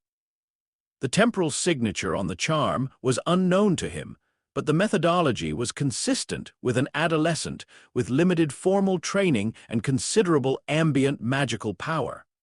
He scanned the area, identified the source, a small creature watching from behind a pillar with enormous eyes and an expression of absolute conviction, and walked over. The creature, who introduced himself as Darby, was one of the most well-intentioned beings Harry had ever encountered, and also one of the most catastrophically misguided. In the way of someone who had decided that preventing a thing from happening was the same as resolving the reason the thing needed preventing. "You sealed the barrier," Harry said. "Darby did," said Darby, with the pride of someone who has done a thing they believe to be deeply correct. "Harry Potter must not return to Hogwarts. Terrible things are being planned. Harry Potter is in danger." "What kind of danger?" Darby's eyes went very wide and very sad. "Darby cannot say." "All right," Harry said. "Can you tell me whether the danger is temporal, physical, or social in nature?" "I don't need specifics," Darby blinked. "Darby, it is. There is a plan, a dark plan, a very old magic. Is it connected to Voldemort?" Darby made a sound like a small kettle reaching boiling point. "Right," Harry said. "Is it specifically connected to the Horcrux network, or is it a separate operation?" Darby stared at him. Harry Potter is asking Darby questions like Darby is a briefing document. "You're a very helpful being with specific information about a threat I'm actively researching," Harry said. "I'm taking you seriously." Darby sat down on the floor of King's Cross Station. Several commuters walked around him without looking down, which was standard London behavior. "The dark plan," Darby said in a very small voice, "involves the school, old magic, from when the school was young. Darby's master, Darby's family, is involved. Darby cannot say more, but Harry Potter should not go." "I appreciate that," Harry said, "and I understand why you sealed the barrier. But here's the issue, Darby. If I don't go, I can't investigate. And if I can't investigate, the plan proceeds without anyone in a position to address it. The safest outcome for everyone at the school, including me, is for me to go back." Darby looked at him with enormous suffering in his enormous eyes. "If Harry Potter is hurt—" "I'm harder to hurt than I look," Harry said. "Please open the barrier." Darby opened the barrier, but in the way of someone who was complying under protest and registering that protest through the quality of his compliance. Harry thanked him sincerely, made a note in his research files, second-year threat. Old magic, school-related, Darby's master involved, cross-reference Horcrux network, and caught the train with 40 seconds to spare. Ron was already in the compartment. Heard there was a hold-up at the barrier. Ron said, "What happened?" "A well-intentioned warning from a being with incomplete information," Harry said, and took out his research files. The Chamber of Secrets situation developed with the specific logic of something that had been building for a long time and was now arriving at the surface through the weakest available point. Harry identified the mechanism before the second attack. The sonic, which he had been running in passive scanning mode since September in response to Darby's warning, picked up an unusual magical signature in the castle's plumbing infrastructure after the first petrification. Not a creature, the creature was moving too fast and leaving too clean a trail for it to be something operating independently. It was being directed, and the directional signal was coming from below the school, from a chamber the castle's architectural records had no reference to, through a network of pipes large enough to accommodate something significant. "There's a basilisk in the school," Harry told Dumbledore on the 3rd of September of his second year, which was 22 days before the first attack. Dumbledore looked at him over his spectacles. "What leads you to that conclusion?" he said. Harry showed him the sonic readings. "The specific thermal signature, the acoustic profile of something large moving through the pipe network, the distinctive magical marker that the TARDIS database listed under dangerous magical fauna, serpentine. See also, gaze-based lethality. The attacks are going to happen through the pipe system," Harry continued. "The basilisk will be directed by something, I believe a control mechanism of some kind, possibly a Horcrux, specifically the diary Horcrux I've had flagged in my research files since third-year Polar Free work." He put the sonic down. "I don't know yet where the control mechanism is or who has it, but I have a plan." Dumbledore's expression had moved through several phases during this speech. It was currently at something that might be described as profound, slightly embarrassed recalibration. "You've identified all of this," Dumbledore said, "in 3 weeks." "I've been running passive scans since summer," Harry said. "Darby told me something was planned." "Darby," Dumbledore said, "a house elf. He sealed the barrier. He was trying to help. He just miscalculated the intervention method." Harry paused. He's working for the family that has the diary, I think. The guilt profile on his behavior pattern suggests he knows what his masters are planning and finds it morally objectionable. A silence settled over the office. Harry, Dumbledore said, in a voice that was doing a lot of careful work. Yes, you are 12 years old, almost 13. The research files you've described would be impressive from a 7th-year student. From a 12-year-old I am finding them difficult to categorize. You could categorize them as useful, Harry suggested. Yes, Dumbledore said after a moment, I could do that. The diary Horcrux arrived at Hogwarts in Ginny Weasley's school supplies, which Harry identified in November, when the Sonic began registering a Horcrux signature that matched the network architecture in his research files. He did not know it was Ginny's at that point. The signature was diffuse, moving with someone through the school, and he spent 3 weeks mapping the movement patterns before the picture resolved. When it resolved, it was bad. Not because of the diary's location, he could address that. Because of what the diary was doing.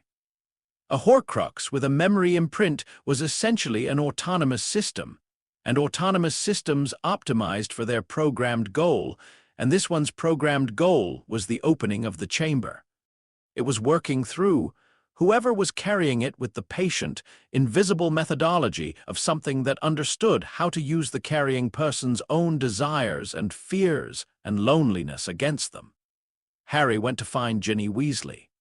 He found her in the library on a Tuesday afternoon in November, sitting at a table in the far corner with the diary in front of her and the expression of someone who was not entirely present in the room they were physically occupying. He sat down across from her. "Hello," he said. Ginny looked up. She was pale in a way that had been developing since September and had become recently noticeable to anyone paying attention, which Harry always was and most people weren't. "Hi," she said. She glanced at the diary and then away from it, a micro-movement that Harry filed under significant. "Can I scan that?" he said, indicating the diary. Ginny's hand moved over the diary involuntarily, a protective gesture she seemed to notice and then be embarrassed by. "It's just a diary," she said. "I know," Harry said. "I'd still like to scan it. Something in the school has a specific magical signature I've been tracking, and whatever it is has been spending a lot of time near you. I'm not accusing you of anything," he added immediately, because her expression had shifted toward the specific misery of someone bracing for blame. "You haven't done anything. Something is being done to you, which is different, and I'd like to confirm what it is." Ginny looked at him for a long moment. She was 11, younger than Harry had been when he started the Horcrux project, younger than anyone should be when something this old and this deliberately cruel started working on them. He felt an anger about it that he filed carefully because anger was useful when directed correctly and damaging when it wasn't. "It writes back," Ginny said in a very small voice. "The diary. When I write in it, he writes back." "I know," Harry said. "That's what I need to scan. May I?" She slid the diary across the table. The Sonic confirmed it in 4 seconds. Horcrux. Network signature matching the architecture in his research files. Specifically the second entry, the one he'd had tagged as diary, probable memory construct, high interaction capability, direct neural influence likely. The sole fragment inside it was more active than the others he'd mapped, more purposive, because it was being deployed. "Right," Harry said. He put the Sonic down and looked at Ginny. "Here is what this is and here is what I'm going to do about it. The diary has a fragment of Voldemort's preserved memory, a version of him from 50 years ago when he was 17, and it's been using you as a vehicle for a plan he set in motion a long time ago. This is not your fault. You were given something that was designed to do exactly what it's done by people who knew exactly what it would do." Ginny stared at him. "The fragment of his memory," she said. "Yes. So Tom," she stopped. "Tom Riddle," Harry said gently, "is not a person anymore. He's a recording of a person playing out a program. He felt real because he was designed to. It's an extraordinarily sophisticated piece of dark magic, and you were 11 when you encountered it, and none of what happened is attributable to anything you did or didn't do." The look on Ginny's face was very complicated. It contained relief and grief and embarrassment and fury in proportions that shifted as he watched. "Can you fix it?" she said. "Yes," Harry said, "but I need the diary." She pushed it toward him. The movement had the quality of putting something down that had been very heavy for a very long time. Harry destroyed the diary Horcrux in an empty classroom on a Saturday afternoon in November, which meant the Chamber of Secrets was never opened, which meant no one was petrified, which meant the school year was considerably less eventful than it would otherwise have been. The method he used was a refined version of the temporal disruption he developed from the doctor's memory parasite protocol, calibrated specifically for a soul fragment construct rather than a living host. It took 40 minutes of careful work and produced, at the end, a diary that was simply a diary, old, water-stained, with blank pages and no trace of anything that should not have been there. He sent a full report to Dumbledore. He sent a second report to the doctor. He marked the diary Horcrux as destroyed in his research files and updated the network map status. 2 of 7 destroyed. Remaining: Ring, Gaunt property, Riddle family heritage site, locket unknown location, historical records suggest it may have been moved. Cup, Lestrange vault, Gringotts. Diadem, Hogwarts, room of requirement, confirmed via scan in October. Nagini, not yet created. Temporal marker suggests late 1990s. Scar, ongoing resolution, current estimated completion year 7 with doctor's assistance. He filed the report. He went to dinner. Ron asked him where he'd been all day. "Research," Harry said. "You're always doing research." Ron said, not critically, Ron had developed a relationship with Harry's research habits that was broadly accepting in the way of someone who lives next to a train line and stops noticing the sound. "Is it the Voldemort thing?" "Yes." "Is it going well?" "Better than expected," Harry said. Ron nodded and passed the potatoes, which Harry thought was one of the better qualities of their friendship.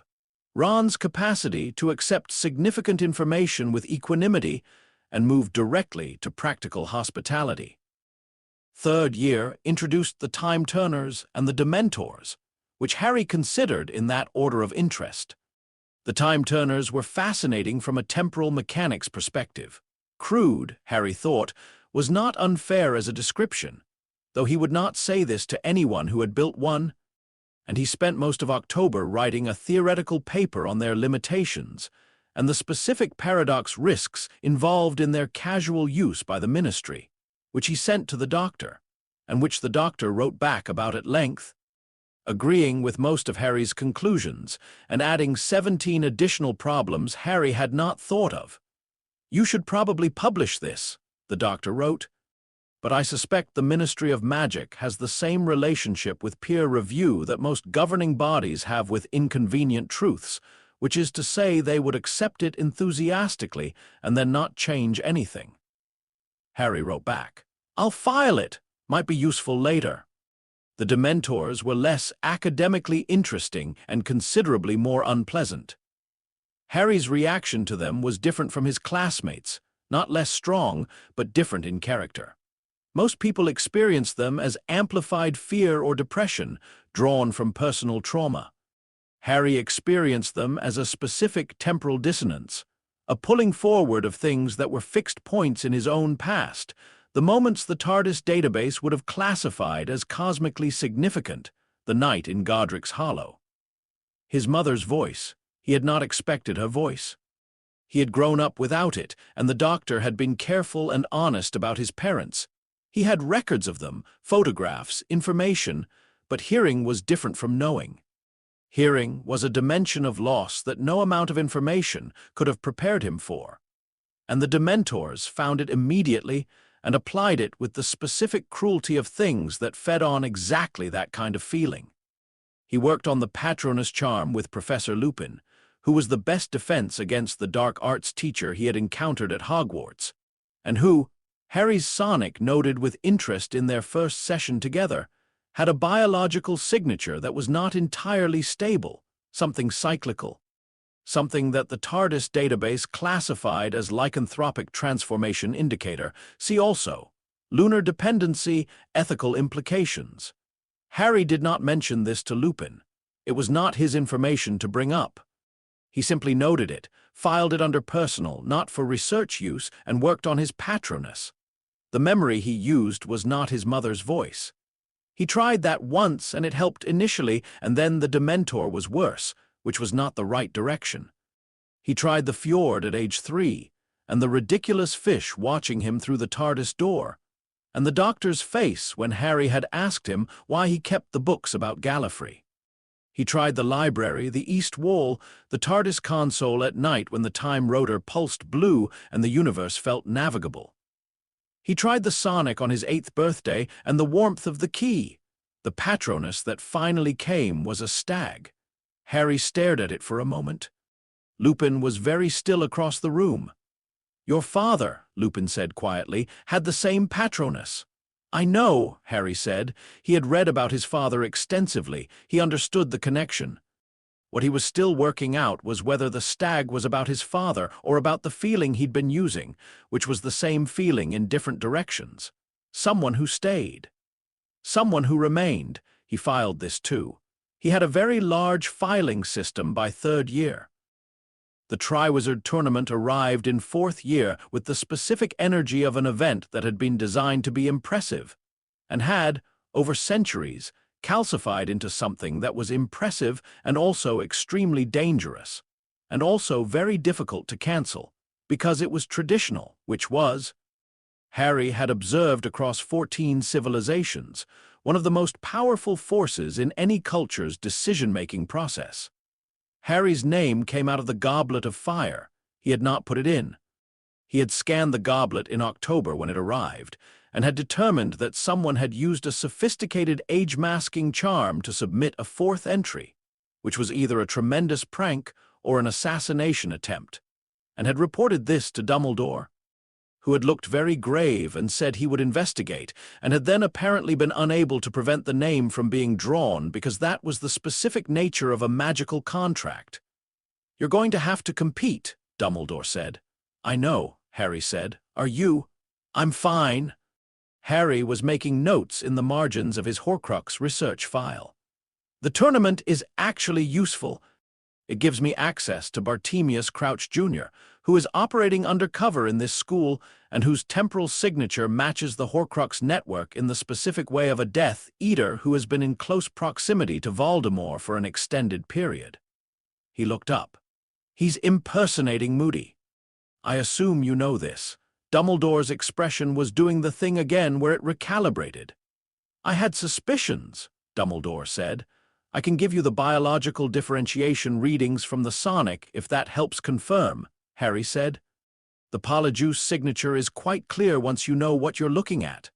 "Please do," Dumbledore said. Harry handed over the readings. Dumbledore looked at them for a long time. "Harry," he said. "Yes."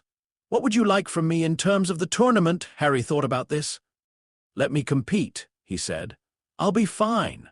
The tasks are manageable and I can use them as cover for the actual work.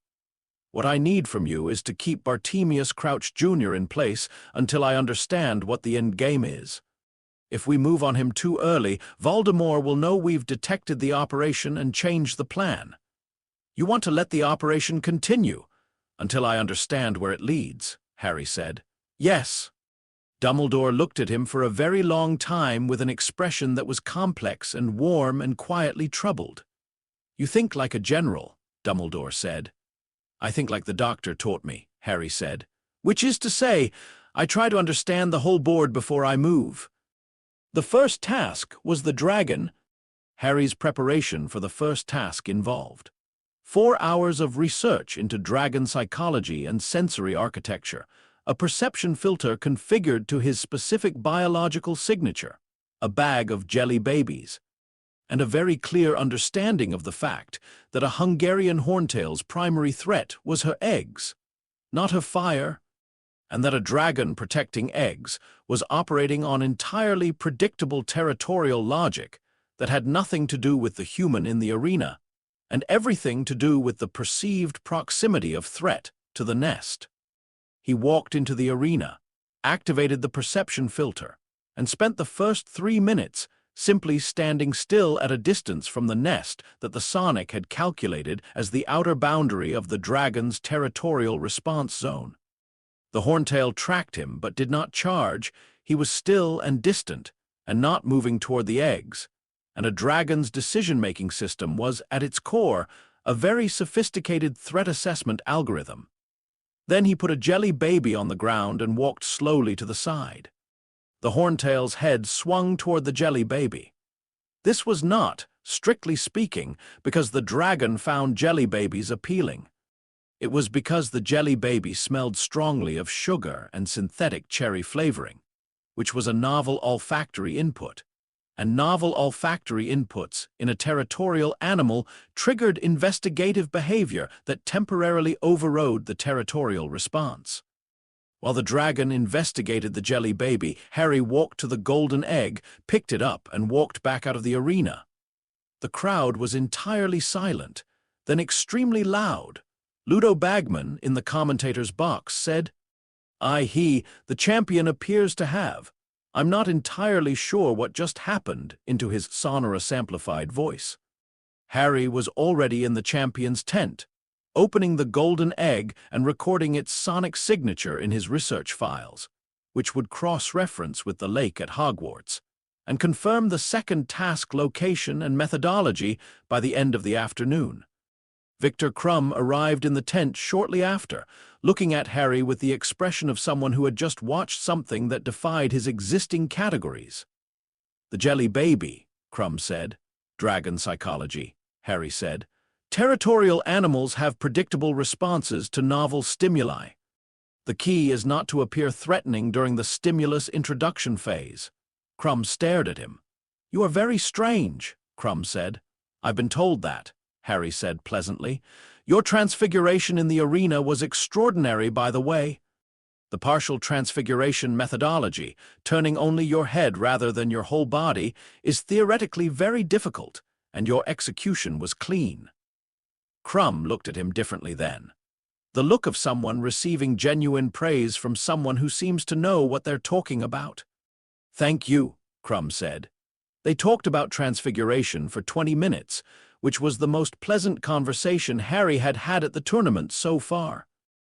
The second task, the lake, Harry prepared for by reviewing the research he had already done in October, building a gillyweed growth chamber in an unused bathroom, and spending 3 sessions in the Hogwarts lake with a rebreather he'd constructed in the TARDIS engineering bay during Christmas break. He knew where the hostages would be, how deep, what creatures were in the lake, and the fastest route that avoided the Grindylows' territorial zone. He completed the task in 38 minutes. He also pulled all 4 hostages to the surface rather than just Ron, because leaving 3 people at the bottom of a lake was not something he was willing to do regardless of what the rules said. The judges docked points for excessive rule following in the wrong direction, and then awarded them back in a different category, which suggested that the scoring system had not anticipated this outcome. The third task, the maze, he navigated using the TARDIS atmospheric scanner he had built in October in the 5th-floor classroom he had appropriated as a secondary research space. He moved through it systematically, freed Cedric Diggory from a boggart in the Eastern Corridor because leaving him there was not a reasonable option, and reached the cup at the center 18 minutes before anyone else. He scanned the cup. Portkey. Destination encoded, temporal signature suggesting a location approximately 40 miles from Hogwarts, in a direction consistent with historical Death Eater activity sites in the southwest of England. The activation was contact-based. He scanned further. The destination had a ritual preparation signature. A resurrection ritual recently established, requiring bone, flesh, blood. The temporal markers on the ritual space were consistent with the Horcrux network's in-game protocols. The protocols he had been mapping since his polar-free research in 2nd year, the ones that pointed toward a specific moment of reconstitution. This was it. Harry stood in the maze with his hand near the cup and made a decision. He needed to see it. Not because he couldn't predict it. He could, accurately within tolerances that Gallifreyan temporal ethics would consider acceptable. But because witnessing the specific mechanics of Voldemort's resurrection would give him data that no amount of theoretical modeling could fully replace. The resonance signature of a soul reconstituted from fragments. The physical manifestation of a being who had done what Voldemort had done to himself. The Death Eaters who were present and could be subsequently identified. He needed the data. He knew, going in, that it would not be comfortable. He took the cup. The graveyard was cold and dark, and smelled of turned earth and old stone. The ritual was exactly as he had modeled it. Bone of the father, flesh of the servant, blood of the enemy. He registered the knife across his arm with the detached attention of someone noting a variable. And then the cauldron and the fire, and the thing that rose from it, Voldemort. Harry had read everything available about Voldemort. He had built a comprehensive model of his psychology, his methodology, his magical signature, his soul fragment architecture. He had understood him intellectually in the way you understand something from extensive documentation. Nothing in the documentation had covered the specific feeling of being in the same physical space as him. It was not fear exactly. It was the feeling the doctor had described once, standing above a city that was about to cease to exist, the feeling of something wrong at a foundational level, something that the universe had not intended and was tolerating badly. Voldemort's reconstituted form registered on the Sonic as a being of significant magical power with a temporal signature that was deeply, structurally abnormal. 7 soul fragments, recombined imperfectly, held together by magic and will rather than by any natural coherence. It looked like a man. It was not one. Wormtail was groveling. Death Eaters were assembling from the darkness, and Voldemort was looking at Harry with red eyes that the Sonic registered as having an atypical visual spectrum range that was almost certainly not original to the human form. "Harry Potter," Voldemort said. "Hello," Harry said. A silence. "You're not afraid," Voldemort said. "I'm very alert," Harry said. "That's different." He was scanning continuously, with the Sonic running full analysis. The resurrection ritual's residue, the Death Eater's identification signatures, the specific soul reconstitution architecture, the way the fragments had reassembled and where the seams were, the temporal markers that confirmed the in-game timeline in his research files. 14 hours of data in real time, filed and organized as it came in. "I've been told," Voldemort said, walking slowly toward him, "that you are unusual." "I've been told the same thing," Harry said. "I've been told that you do not behave as expected." "I try not to," Harry said. "Expectation is a constraint.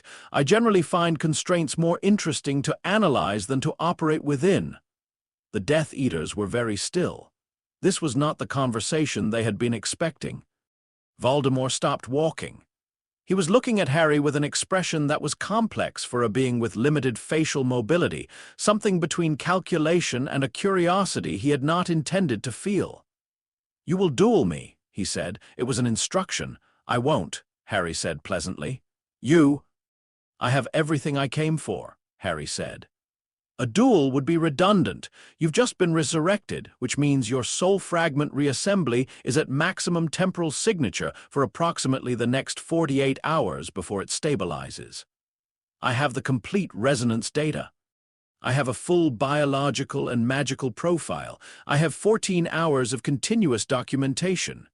He held up the portkey, the Triwizard Cup. "And I have a ride home." Voldemort stared at him. "Kill him," he said, to the Death Eaters, in the tone of someone who is confident this will resolve the situation. Harry activated the portkey. The last thing he saw before the graveyard disappeared was Voldemort's expression, which was not the expression of a Dark Lord whose plan was proceeding correctly. It was the expression of someone who had encountered a category of problem they had not encountered before and found it, despite themselves, briefly interesting. Then the portkey fired, and the graveyard was gone, and Harry was on the Hogwarts lawn with a small cut on his arm and 14 hours of data in his Sonic, and the golden egg in his hand. and Dumbledore was running across the grass with the longest striding run Harry had ever seen on a man of his age. Harry sat down on the lawn. He did not shake. He had been trained not to internalize physical stress responses in a way that delayed functional assessment. He breathed steadily and reviewed the data and noted what was useful and what would need cross-referencing. He ate a jelly baby. Dumbledore reached him. Dumbledore crouched down, which was something you didn't expect Dumbledore to do, and looked at Harry's face with the sharp attention of someone checking for specific things. "Are you hurt?" Dumbledore said. "Superficially," Harry said, showing the cut on his arm. "It was required for the ritual." "The ritual is complete. He's back. I have documentation." He looked at Dumbledore. "The war is starting. I have a research file you need to read. It's quite long." Dumbledore sat down on the grass next to him, which was even more unexpected. "Give me the important points," he said. Harry gave him the important points. It took 20 minutes, and the lawn became progressively more populated with people who stopped approaching when they saw Dumbledore on the grass. Because Dumbledore on the grass next to Harry Potter clearly indicated a conversation that was not to be interrupted. When Harry finished, Dumbledore was quiet for a long moment. "You went to document him," Dumbledore said. "Yes, not to confront him." "Confrontation at this stage would have been premature," Harry said. "I need to understand the whole board before I move." Dumbledore looked at the sky. The stars were out. It was a clear night, the kind that made the universe visible in a way that was either comforting or overwhelming depending on your relationship with scale. "The whole board," Dumbledore said. "Yes." Another silence. "Your guardian," Dumbledore said, "taught you well." "He's still teaching me," Harry said. "I just do the homework here." Dumbledore made a sound that was almost a laugh, not quite, because the night was too serious for a full laugh, but the shape of one, the outline of it. "Come," he said, standing, and held out a hand. Harry took it and stood. The castle above them was lit against the dark sky, 11 centuries of stone enduring. Harry looked at it the way he looked at everything, with the sonic of his attention reading the layers. The board was becoming clear. He had 6 Horcruxes left. He had time, he had homework. End of Chapter 4. Chapter 5. The Ministry doesn't understand fixed points. The summer after 4th year, Harry spent 3 days in a heated argument with the doctor about the ethics of disclosure. Not a bad argument, a good one, the kind they had regularly, where both parties were genuinely trying to work something out rather than win something. They were in the TARDIS library. Harry in the adjustable reading chair he had stopped needing adjusted 2 years ago.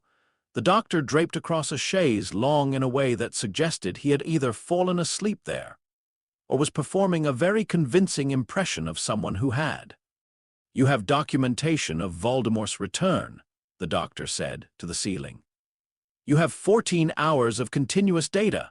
You have a resurrection ritual on record, Death Eater identification signatures, a full biological profile of a reconstituted dark wizard.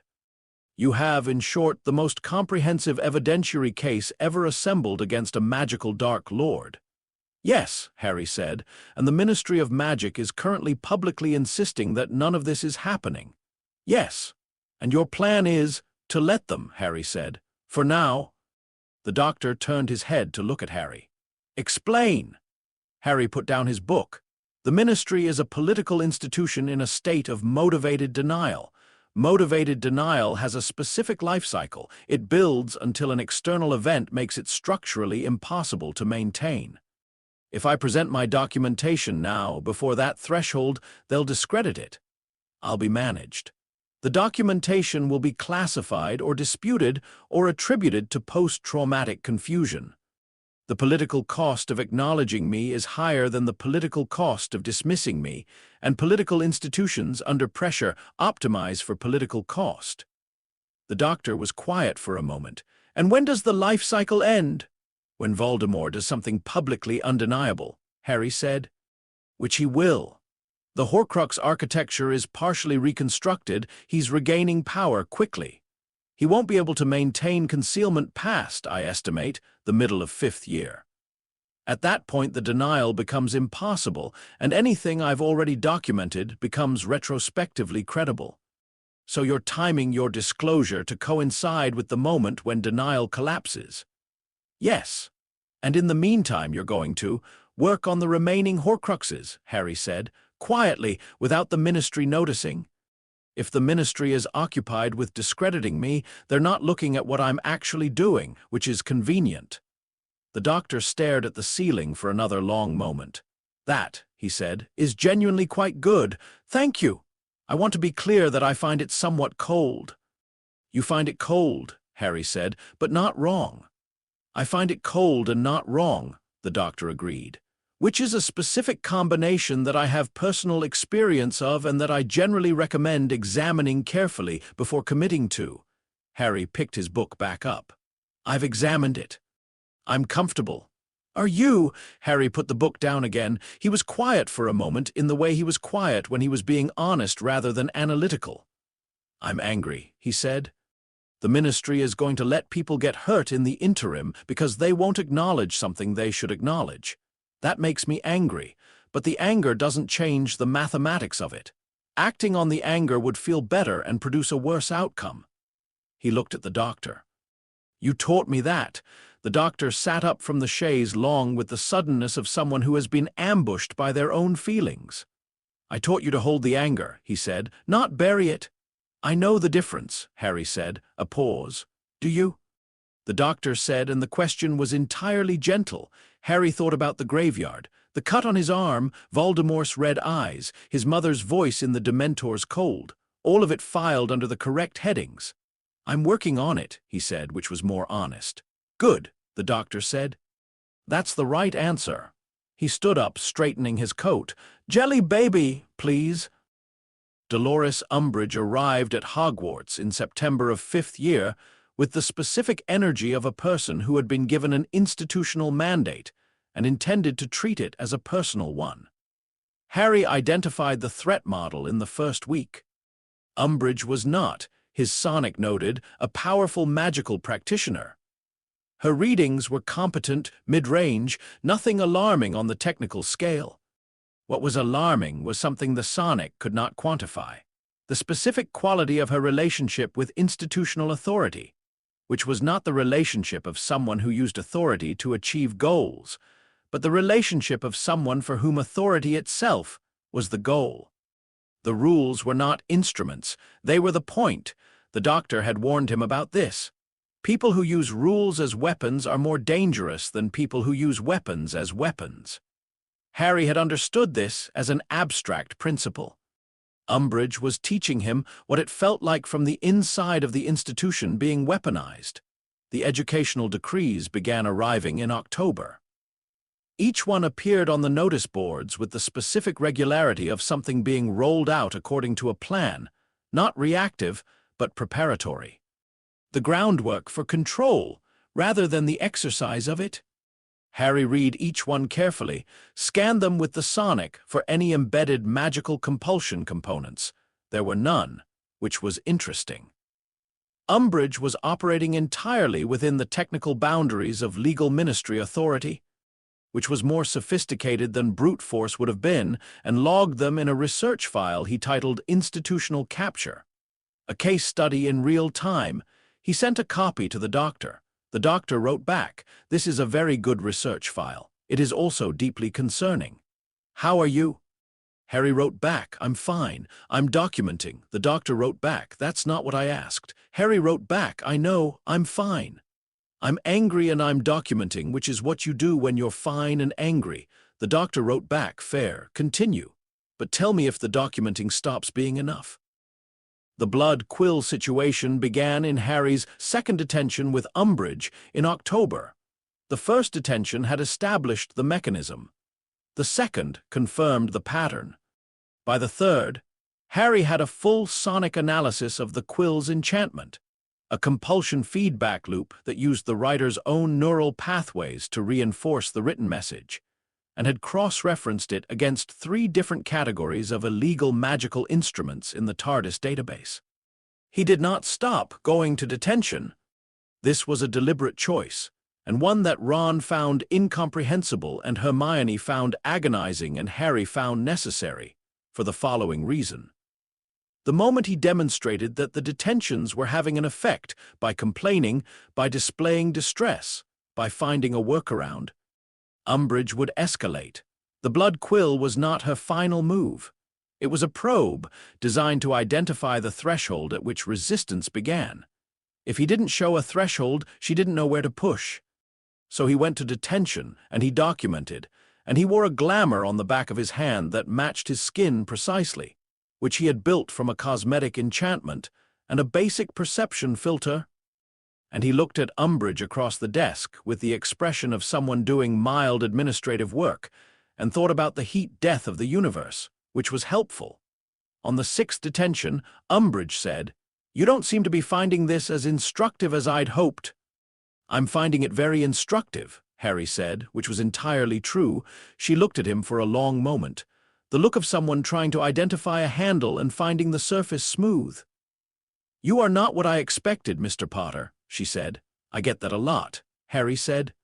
He wrote 3 more lines, "I must not tell lies, I must not tell lies, I must not tell lies," and thought about the fact that the statement was recursive in an interesting way, because the lie in question was the Ministry's, not his, and the compulsion was therefore functionally backwards, which seemed like something Umbridge would find deeply satisfying and which he found merely ironic.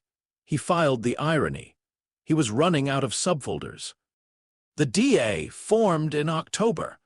This was Hermione's initiative, which Harry supported with genuine enthusiasm, because the underlying problem, that defense against the dark arts instruction, had been replaced with ministry-approved theory that contained no actual defensive practice, was a real and significant danger to people who might shortly need to defend themselves. He did not tell the DA about the Horcrux project. He did not tell them about the doctor, or the research files, or the graveyard in full detail beyond what they needed to know to understand why the war was coming. He taught them what he knew about defensive magic with the same structural approach he applied to everything. Not the gestures first, but the underlying mechanics. Not the incantation first, but why that particular phonemic structure produced that particular magical effect. The results were, by December, impressive. "Your teaching methodology," Hermione told him in January, "is unusual." "I know," Harry said. "It works better than the standard approach. I know." "Why does explaining the mechanism produce better results than drilling the technique?" "Because drilling the technique produces people who can do the technique," Harry said. "Explaining the mechanism produces people who can adapt when the technique doesn't work. They're different skills, and only one of them is useful in a situation you haven't encountered before." Hermione looked at him. "You're going to write this up, aren't you?" "I already have," Harry said. "It's in the appendix of the 5th-year section of the pedagogical notes I've been keeping since 2nd year." Hermione stared at him. "You've been keeping pedagogical notes since 2nd year?" "The wizarding educational system has several significant structural inefficiencies," Harry said. "It seemed useful to document them." "For what purpose?" Harry thought about the Temporal Oversight Council that he had not told anyone about yet. "Future reference," he said. Serious. The serious situation was, of all the things Harry had managed across 5 years of Hogwarts, the one that came closest to going wrong in a way that mattered. The vision began in February, a flickering, insistent image of a corridor in the Department of Mysteries and a man in pain. Harry recognized it immediately for what it was. A deliberately planted suggestion, operating through the scar connection he had been progressively shielding against since 3rd year. The soul fragment in his scar was not yet neutralized. The resolution work was in year 7.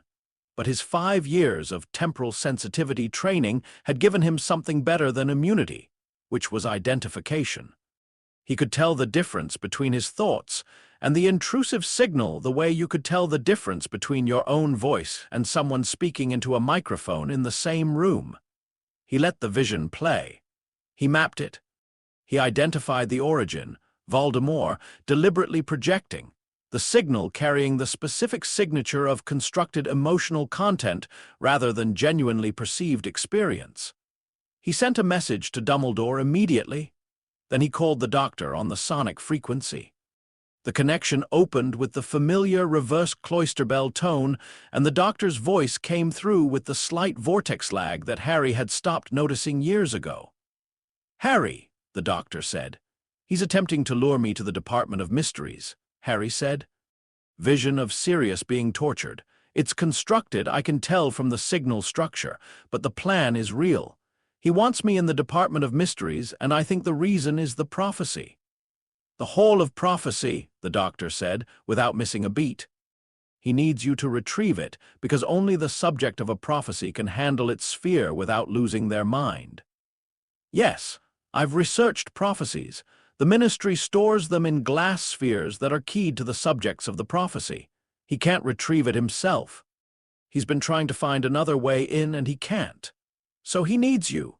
He needs me compliant and emotional, which means the vision is designed to override analysis with panic." Harry looked at his map of the Department of Mysteries, which he had been constructing since October from historical ministry records and 3 TARDIS archive sources.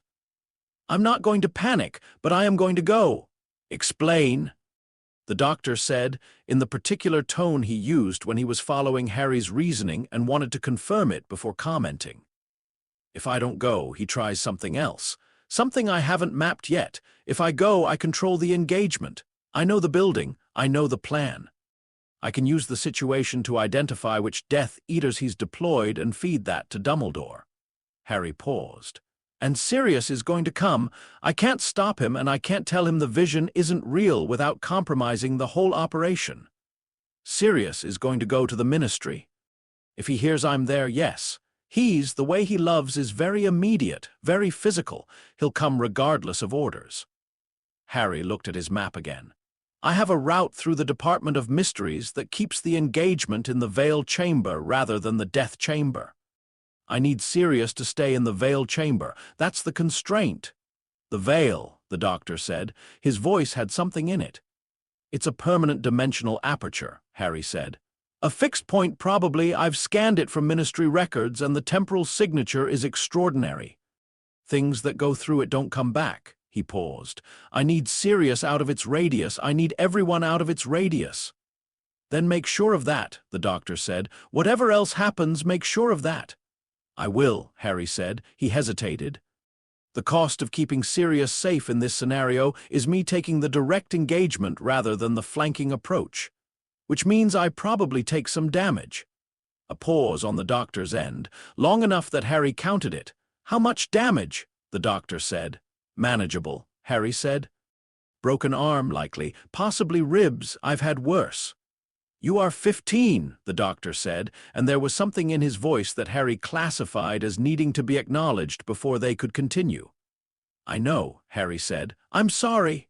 Don't apologize for the situation, just..." Another pause. "Come back."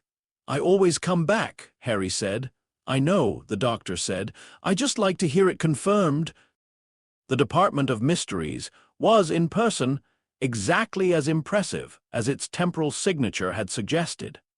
Harry went in with Ron, Hermione, Neville, Ginny, and Luna Lovegood, the last of whom he had initially tried to dissuade from coming and had stopped trying when she said, with the serene confidence that characterized everything she said, "I've seen the Thestrals since I was 9.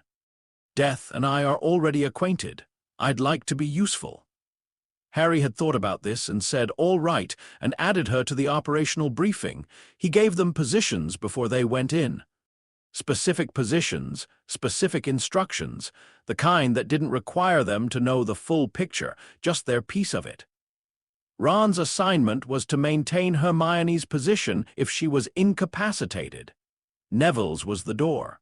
Ginny's was the corridor to the left of the main entrance. Luna's was, and Harry had thought about this carefully, the one that suited her precisely. She was to watch everything and tell Harry what she noticed, because Luna's relationship with observation was unusual and unusually accurate. "What's your assignment?" Ron asked. "I'm the distraction." Harry said, "That seems like a bad assignment." "It's the most important one," Harry said. "Distractions only work if they're convincing. I'm very convincing." The engagement in the Department of Mysteries was controlled chaos, which was the best available version of chaos. Harry had planned for most of it. The Death Eater's deployment was predictable. They had a cordon function, not a tactical one, which meant they were positioned to contain rather than to engage, which meant they were not expecting the disengagement move Harry executed in the 3rd minute, which was to simply not be where the cordon expected him to be. Lucius Malfoy demanded the prophecy in the Hall of Prophecy with the bearing of someone accustomed to demands working. Harry retrieved the prophecy sphere. He had known it was his, had confirmed it in February from Ministry records, and held it up and looked at Malfoy and said, "I already know what it says." Malfoy blinked. It was a small blink, quickly controlled, but Harry had been reading micro-expressions since age 7. "Then you'll have no objection to handing it over," Malfoy said. "I'll have several," Harry said pleasantly. "But I'm more interested in knowing why he needs it. He knows I'm the one it's about. He knows the general content. It was made in his presence originally. What specifically does he need to hear?" This question was not rhetorical. Harry was genuinely interested in the answer, because it would tell him something about Voldemort's current intelligence regarding the war's arc, which would cross-reference with the Horcrux in-game timeline in useful ways. Malfoy did not answer, which was itself informative. The fight that followed was unpleasant in the way fights are when you are deliberately positioned to take damage rather than to avoid it. Harry took a partial stunner to his left arm that fractured the radius manageable, as predicted, and caught a cutting curse across his cheek that he hadn't accounted for, which bled dramatically and which he would regret in the morning. He was not where the veil was. He had made sure of that. He was, more importantly, not where Sirius was. He had made sure of that too. Sirius arrived, because Sirius always arrived, because Sirius's love was the immediate physical kind that the doctor had warned Harry was both a gift and a tactical liability. And Harry had accounted for both, and found himself in the veil chamber but not in the veil's radius. Because Harry had spent 32 minutes in October repositioning the engagement plan specifically around this constraint. Sirius fought with the reckless joyfulness of someone who had been contained for too long and found containment intolerable. He fought well. He was also, Harry noted from his position in the doorway, dangerously close to being too far into the room. Harry took the cutting curse rather than the dodge that would have put him further from Sirius's position. He hit the ground, calculated the angle, rolled, and came up between Sirius and the veil, which cost him the fractured arm and an additional 3 cracked ribs. The price was, he considered, still the correct exchange rate. Bellatrix Lestrange's killing curse missed Sirius by a distance that Harry would not tell Sirius for several years, because the information would not be useful and would only cause retroactive distress. The order arrived in a cascade, Dumbledore first, then the others, and the Death Eaters apparated out with the practiced speed of people who understood that Dumbledore's arrival changed the mathematics entirely. Voldemort appeared briefly in the atrium. Dumbledore and Voldemort dueled in the atrium of the Ministry of Magic in front of several Ministry employees who were going to have an extremely eventful evening and a very productive debrief with the Prophet.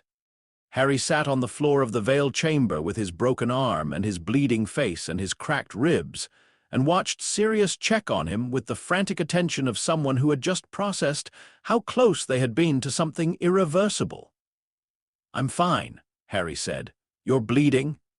Sirius said. "Superficially," Harry said. "The arm is more serious. Don't touch it." "You planned all of this," Sirius said. "It was not entirely a question." "Most of it," Harry said. "The cheek was unplanned. I've noted it as a calibration error." Sirius looked at him, really looked, in the way that people who love you look when they're trying to determine the difference between what you're saying and what's true. "Are you actually fine?" Sirius said. Harry thought about the doctor's question months ago. "Are you—" "I'm angry," Harry said. "I'm in pain. Yes, I'm fine." Sirius put his hand very carefully on Harry's unbroken arm and didn't say anything, which was, Harry thought, exactly the right response. The Ministry acknowledged Voldemort's return the following morning. The Daily Prophet ran the headline in the largest typeface Harry had seen since the Triwizard Tournament, which suggested either genuine alarm or the Prophet's ongoing commitment to Fonta's editorial stance. Fudge was removed within the week. Scrimgeour was appointed. The war, which had been happening quietly in the background of everything for 5 years, became officially real. Harry sat in the hospital wing with his arm in a sling, and his face healed to a thin red line and his ribs bound, and his research file open on the bed beside him, and updated the Horcrux network map. Diary, destroyed, year 2. Ring, identified, location confirmed via Dumbledore's intelligence, destruction pending. Locket, location updated, Grimmauld Place, 12, Black Family Collection, confirm with Sirius. Cup, Lestrange Vault, Gringotts. Diadem, Room of Requirement, Hogwarts. Nagini, proximity to Voldemort, not yet addressable. Scar, Year 7 with Doctor's Protocol, 5 left. He closed the file.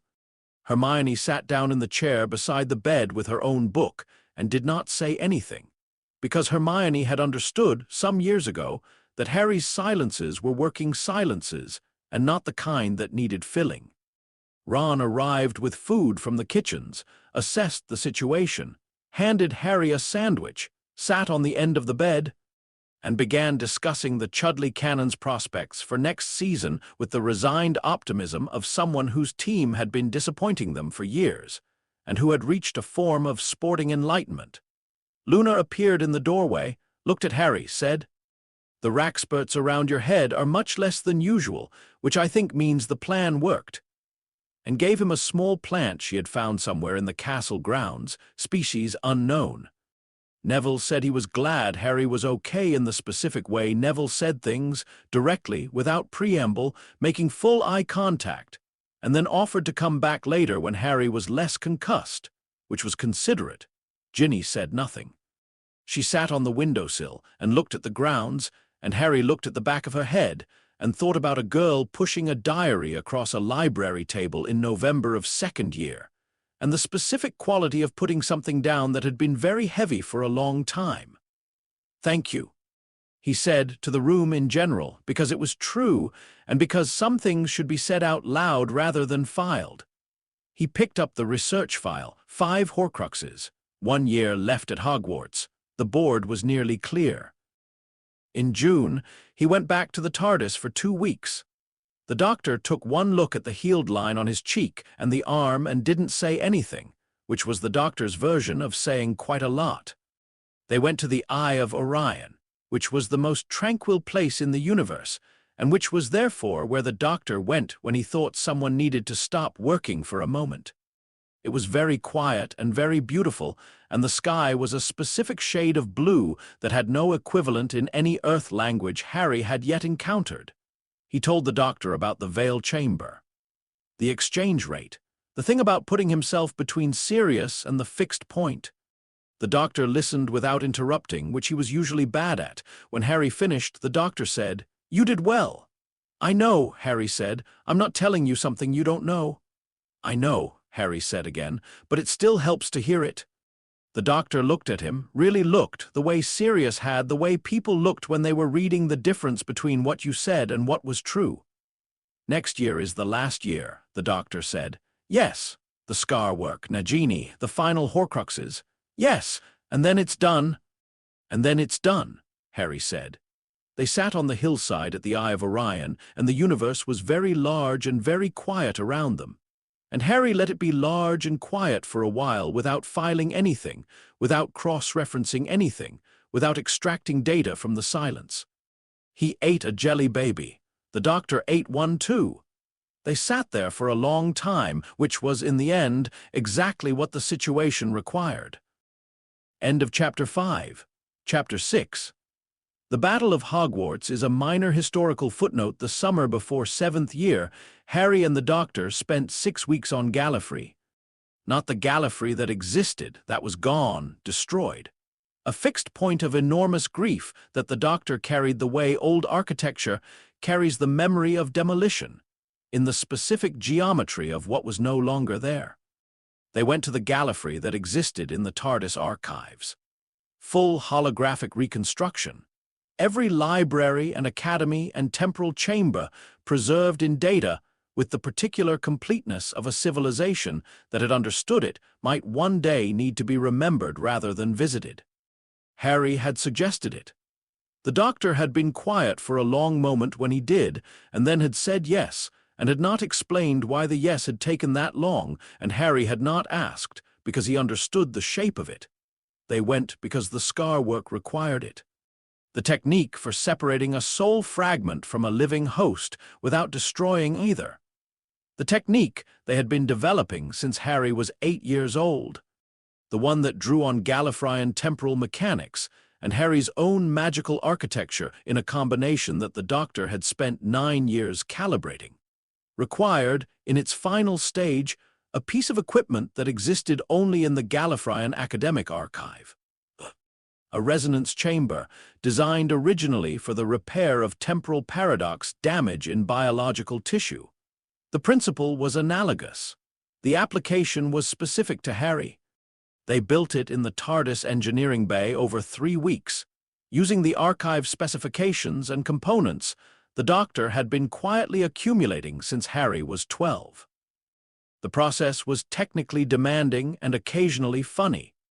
There was an afternoon where Harry accidentally caused the chamber to emit a sound that the TARDIS found hilarious, and spent 20 minutes trying to stop the console room lights from flickering in what was definitely amusement.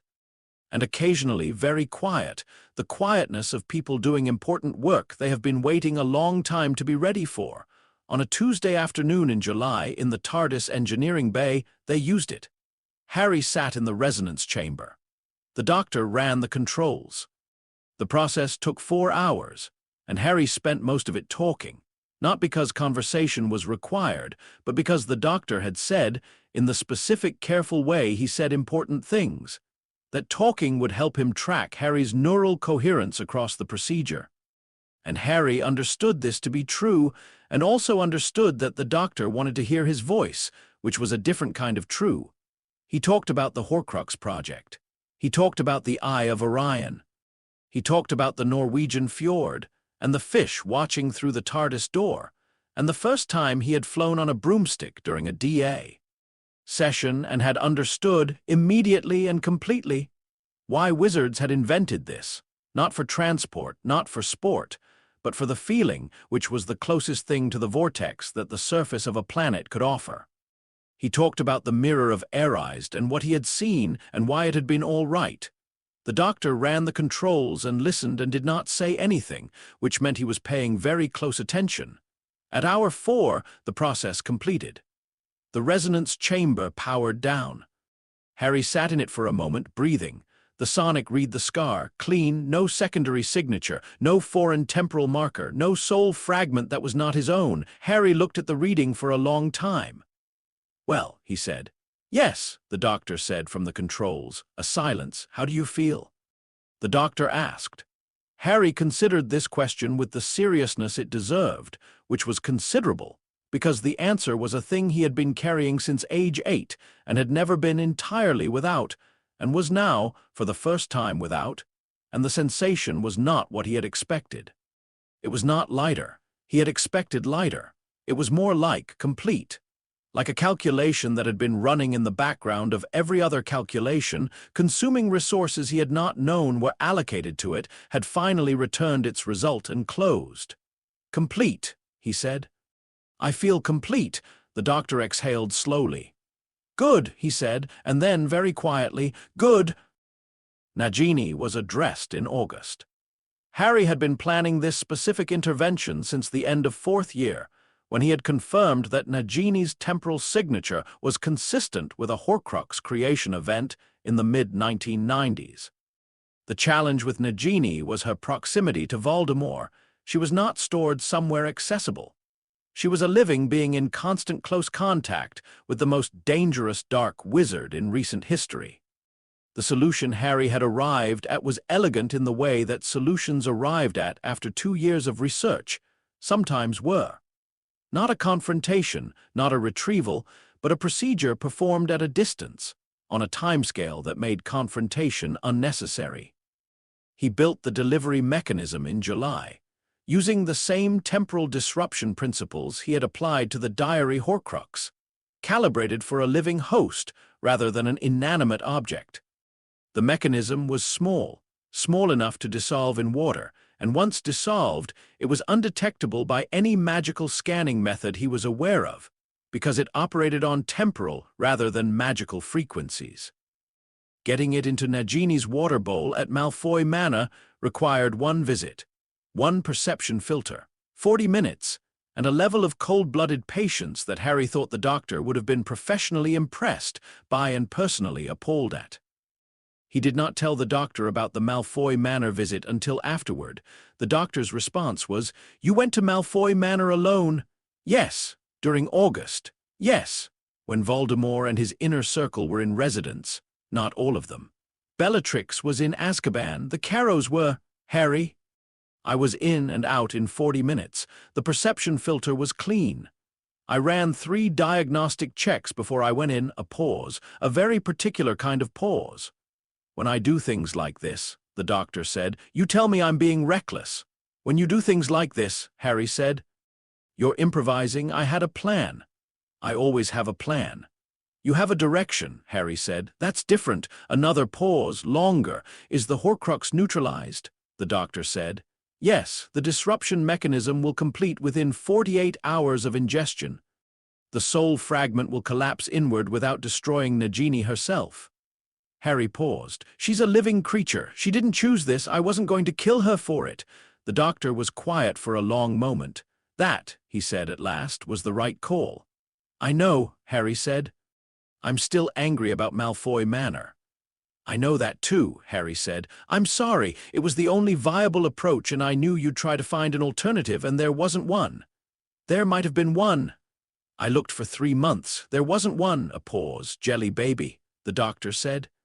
"We're on the sonic frequency," Harry said. "You can't give me a jelly baby through a communication channel." "I'm offering one in principle." "In principle, yes please," Harry said. By September of 7th year, the Horcrux count was as follows. Diary, destroyed, year 2. Ring, destroyed, confirmed via Dumbledore, year 6. Locket, destroyed, confirmed via Sirius's assistance in locating and the doctor's resonance technique, summer year 7. Cup, destroyed, resonance technique variant, summer year 7. Diadem, destroyed, room of requirement July, Harry's direct intervention. Nagini, Horcrux component neutralized, August year 7. Scar, resolved, July year 7, TARDIS engineering bay, all 7. Harry updated the research file for the last time. He sat back in his chair in the room of requirement, which he had been using as his secondary research space since 5th year, and which had, over 2 years, accumulated an impressive collection of equipment, notes, sonic calibration tools, and one photograph of the doctor standing in front of the TARDIS on the Eye of Orion, looking insufferably pleased about something, which Harry had pinned to the wall at eye level because it was useful to have something to look at when the research was going badly. He looked at the completed Horcrux map. 7 entries. 7 struck through. He had started this project at age 8 in the TARDIS library with a volume of Gallifreyan temporal ethics and a question about whether it was ever acceptable to use a person as an instrument for a larger purpose. He had the answer now. He had always had the answer. He had just spent 9 years building the evidence base. "Right," he said to the empty room. The room of requirement had nothing to say about this, but it did, somewhat presumptuously, produce a cup of tea. Harry drank the tea. The Death Eaters took Hogwarts in the early hours of a May morning.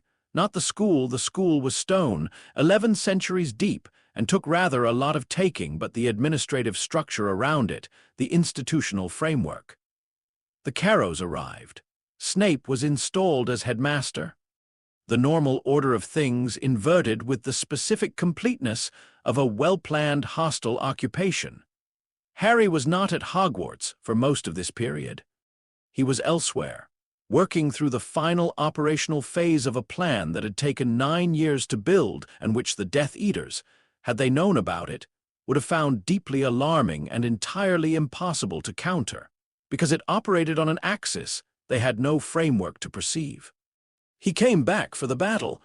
He came back for the battle because the battle was a fixed point, not in the Gallifreyan technical sense, but in the historical sense, the sense that some events are load-bearing in a timeline, that what happens at them determines what comes after in ways that cannot be trivially redirected.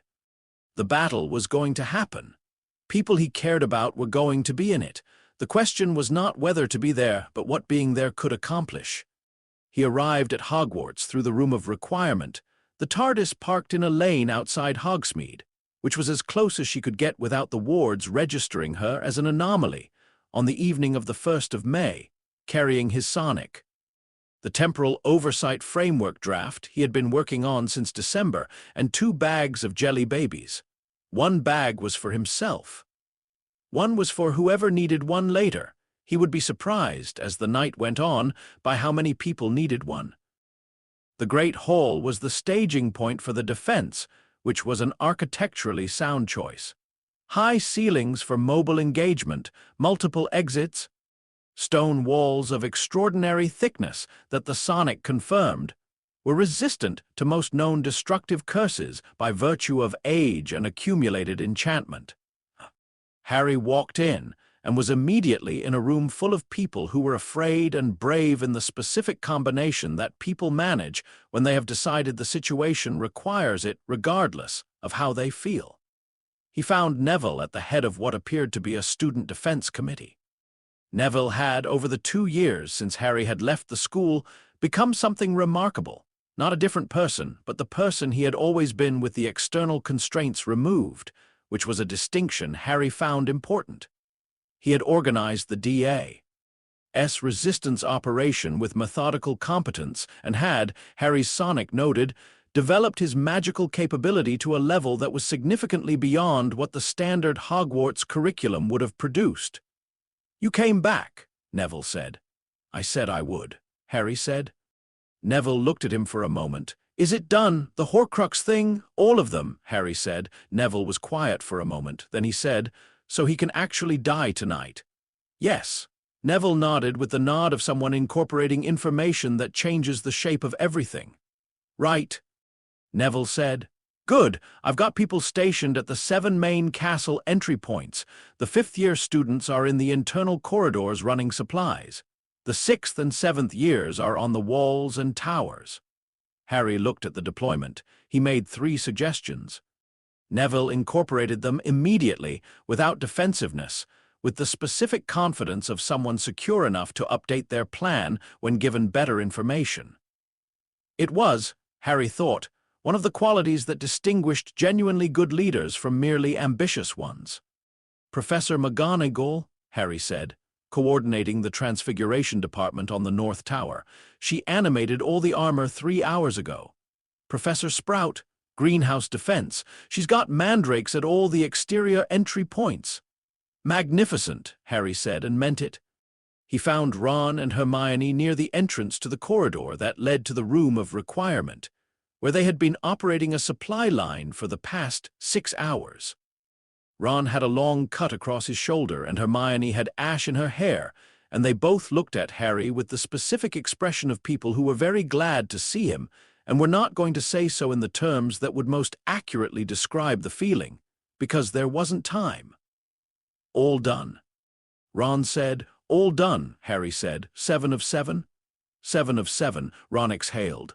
"Brilliant," he said. "What's the plan?" "The plan," Harry said, "is to end this tonight, not dramatically, systematically." Hermione handed him a roll of parchment. "I've been keeping a tactical map of the castle engagement. Real-time updates from the house elves who are still here. They've been phenomenal, actually. Creature organized them." Harry looked at the tactical map. It was, he noted, excellent work, the spatial awareness she had brought to it, the color coding, the movement tracking. 3 years of DA training expressing itself through a system that would have been entirely legible to a Gallifreyan tactical analyst. "This is very good," he said. "I know." Hermione said. "The veil of arrogance on both of you is one of my favorite things," Ron said, eating a piece of something from his pocket. Voldemort's address came at midnight. The magical projection of his voice through the castle walls was technically impressive. Harry noted, a modified sonorous with a specific resonance adaptation that allowed it to penetrate stone construction. He filed this in the subcategory of competent magical engineering that serves deeply misguided ends, which was a crowded subcategory. The address offered a 1-hour ceasefire in exchange for Harry Potter. Harry listened to it from the astronomy tower, looking out over the battle lines. "He thinks you'll turn yourself in," Luna said from beside him. She had appeared without announcement, which was standard for Luna. "He thinks I'm the kind of person who would turn myself in," Harry said. "He's modeling me as a sacrifice. He's been doing it since the prophecy." "Are you going to?" "No," Harry said. "There's no reason to. The scar is resolved. There's no soul fragment left in me for his killing curse to interact with. His model of this situation is based on information that's been wrong since July." Luna was quiet for a moment. She was looking at the sky over the battle with the expression she used when she was seeing something others weren't, which was sometimes metaphorical and sometimes, Harry had come to understand, genuinely literal. "He's going to come himself," Luna said. "I know," Harry said. "When the hour expires, he'll come to the gates and he'll want the confrontation in person because the theatrical element is important to him. He needs the witnesses. He needs the moment." Harry looked at the castle grounds. "That's the thing about people who need to be feared. They need an audience." "What are you going to do?" "I'm going to meet him," Harry said. "But I'm going to have a conversation, not a duel." Luna looked at him. "What kind of conversation?" "The kind where I explain what's happened and what it means and give him the opportunity to understand that the position he's built his entire existence around no longer holds." Harry paused. "He won't take the opportunity, but it matters that it's offered." "Because of the doctor," Luna said. Harry looked at her. "The doctor always gives them the chance to stop," Luna said, with the certainty of someone who had arrived at this understanding through a different route than reasoning. "Before anything else happens, he always gives them the chance to stop. You're the same." Harry was quiet for a moment. "Yes," he said, "I suppose I am." The hour expired. Voldemort came to the gates of Hogwarts with his Death Eaters arrayed behind him and a very large snake that was. Harry's Sonic noted with the specific satisfaction of a confirmed result, no longer carrying a Horcrux signature. Harry walked out to meet him, alone. This had not been universally well received among the people who cared about him. Ron's opinion had been expressed with some volume. Hermione's with rather more precision. Sirius had simply looked at him for a long moment, and then nodded, which had been the response that Harry found most helpful. But it was the correct choice, because a confrontation with witnesses from Harry's side would become a battle, and a battle was not what Harry was here to conduct. He walked across the castle grounds in the dark. The night air was cold and smelled of smoke and turned earth. The Sonic was in his hand, running continuous analysis. Behind him, somewhere in the castle, he was aware of the specific quality of silence that large groups of people create when they are watching something and not moving. Voldemort was in the same form as the graveyard. 3 years of regained power had solidified him. The temporal signature of his reconstructed body more stable than it had been in 4th year. The seams of his soul reassembly less visible on the scanner. He had red eyes and no nose and the bearing of something that had decided it was inevitable, which was always, Harry thought, the most dangerous thing a person or an institution or an idea could decide. Behind him, ranks of Death Eaters. Giants at the tree line. Dementors above, cold and patient. Harry stopped at a reasonable conversational distance.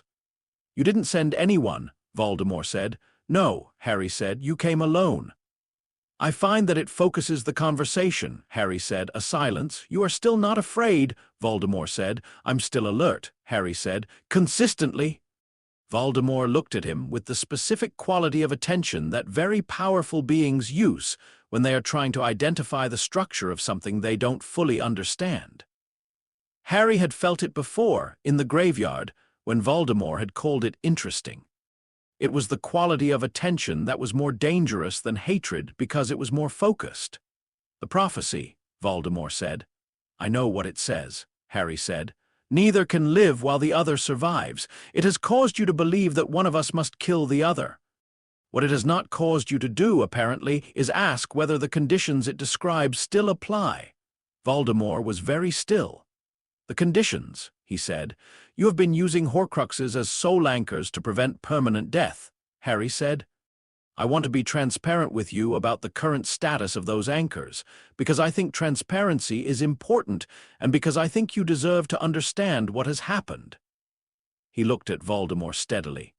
All 7 Horcruxes have been neutralized, the diary in your 2nd year, the ring in your 6th, the locket, the cup, the diadem this summer, Nagini in August. The scar. Harry touched the scar on his forehead, which the sonic registered as clean, as complete, as nothing but a mark. In July, using a Gallifreyan resonance technique that extracted the soul fragment without destroying the host. Voldemort did not move. What this means, Harry continued, is that you are now what you would have been without the Horcruxes. A very powerful wizard in an unnaturally reconstituted body held together by magic and will with no external anchors. When you die, if you die tonight, you will not come back. There is no recovery mechanism remaining. This is not a threat. It's information. He paused. I'm giving you the information because you are, whatever else you are, intelligent, and I think intelligence deserves accurate data before it makes a final decision. The silence that followed was the longest Harry had stood in since the Eye of Orion. Voldemort's face, which was not built for conventional expression, was doing something complex. Harry's sonic was reading, continuously, magical output at high levels, soul reassembly signature under stress, neural activity elevated but no preparatory spellcasting motion. No wand movement. He was thinking. That was, Harry reflected, possibly the most dangerous thing Voldemort could do at this moment from Harry's perspective. Not attack, but think, because a thinking Voldemort was an adapting Voldemort, and adaptation was the one variable Harry had the hardest time modeling. You expect me to believe, Voldemort said slowly, that you have spent 9 years systematically dismantling the architecture of my immortality. I've been keeping research files, Harry said. They're quite thorough. I can provide a full copy to whoever survives tonight if that's useful for historical purposes. A muscle worked in Voldemort's jaw. It was the closest to a human expression Harry had seen on his face. You are not afraid, Voldemort said, and this time it was not an observation. It was something else, the sound of a model breaking. No, Harry said. Fear is for situations where you don't know what's happening. I know exactly what's happening. I've known since I was 8. He paused. Stop this. Tonight, take whatever choice you have left and stop this. That's what I'm offering. That's the only thing I'm offering. Another silence. Voldemort raised his wand. Harry had known he would. He had modeled this in his research files under the heading resolution via surrender. Probability assessment. And the probability had been less than 3%, which was low enough that he had planned exclusively for the alternative while including the offer, because it was right to include it. The killing curse was green and fast, and Harry stepped aside from it, not because he had faster reflexes than Voldemort, but because he had spent 4 sessions with the doctor studying the specific wand motion that preceded it, and had calibrated his position and the geometry of his dodge 6 hours ago in the astronomy tower. He did not cast anything back. He scanned. The scan completed in 2 seconds and gave him what he needed. The precise structural information about Voldemort's reconstituted body that he had been updating since the graveyard, now current, now complete, now showing him the thing he had theorized in year 5 and confirmed in July.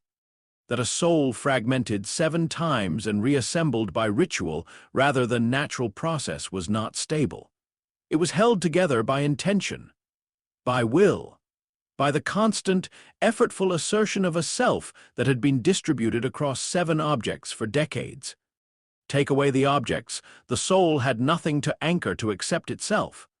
A self that had made itself into 7 pieces and then forced them back together was not the same self. The seams showed in the temporal signature. They had been showing for 3 years. Harry looked at Voldemort and said quietly, "You're already losing the structural coherence. You've been losing it since the Horcruxes were destroyed. It's accelerating. You cannot know. I have your temporal signature on continuous record since the graveyard," Harry said. "I have 14 hours of documentation from that night alone. I have been updating the model every time I've encountered you since." He held up the sonic. "Your soul reassembly is destabilizing. It's been destabilizing since August when Nagini's Horcrux component collapsed. I estimate you have." He checked the current reading, 40 minutes, perhaps less. Voldemort attacked. He attacked the way someone attacks when they are attacking, because they cannot accept the alternative, which is the most committed and least strategic form of attack. And Harry knew how to manage it because the doctor had shown him, years ago, that the correct response to an adversary who was committed and panicking was not to match the intensity but to maintain the analysis. The Death Eaters surged forward. The defenders of Hogwarts surged out to meet them, and the battle that erupted across the castle grounds was loud and chaotic, and full of the specific bravery of people who were afraid and fighting anyway, which was the only kind of bravery that was ever real. Harry moved through it without dueling. He neutralized specific threats, a stunning spell here, a disarming charm there. His sonic used to detonate a tripwire hex someone had laid along the path to the astronomy tower before anyone reached it, and kept his attention primarily on Voldemort. Voldemort dueled Dumbledore briefly, and then McGonagall and Slughorn together, and the battle around him was enormous, and Harry tracked him through it using the sonic, and the combat spatial awareness that 9 years of TARDIS education had made automatic. The temporal reading was degrading, faster than the 40-minute estimate. The reassembly was collapsing. Harry got to Voldemort in the courtyard at 22 minutes. Voldemort turned on him, and Harry saw it, really saw it, for the first time without it being filtered through documentation and data. The thing beneath the red eyes and the constructed power and the terror he had built around himself like architecture. A boy from an orphanage who had found something tremendous and unprecedented in himself and had made a series of decisions about that power, one after another, each one narrower than the last, until the boy was entirely enclosed by the decisions, and the person who remained was not a person in any sense that the decisions could have originally intended. Harry looked at him with something that was not pity. Pity was the wrong word, too small, too safe, but was adjacent to it. He did not say anything. He simply watched, with the sonic running, as Voldemort raised his wand one more time, and the killing curse misfired, not deflected, not countered, simply failed. The magic failing to cohere in a body whose soul was no longer stable enough to sustain it. Voldemort looked at his wand. He looked at Harry. He said, very quietly, something in Parseltongue that Harry caught only partially, but the partial catch was enough to know that it was not a threat, and it was not an instruction. It was an ending. The sound something makes when it has run out of further argument. The temporal signature on Harry's sonic flatlined. Voldemort fell. It was very quiet after. The aftermath had the texture of something settling. Not quickly, things this large didn't settle quickly, but visibly, the way you can watch weather change when you're standing in the right place. Harry stood in the courtyard for a moment. He ate a jelly baby. Then, because the situation seemed to warrant it, he ate a second one. Then he went to find his friends. Sirius found him first, outside the Great Hall, which was serving as both a medical station and a general congregation point for the organized chaos of a just-completed battle. Sirius had a burn across his left forearm and an expression Harry recognized as the one Sirius wore when he was doing the emotional accounting of a crisis, and had got to the column that contained Harry and found it intact. "You're fine," Sirius said. "Mostly," Harry said. "Minor spell impact to the ribs. Same 3 as last year, which is poor planning on my part."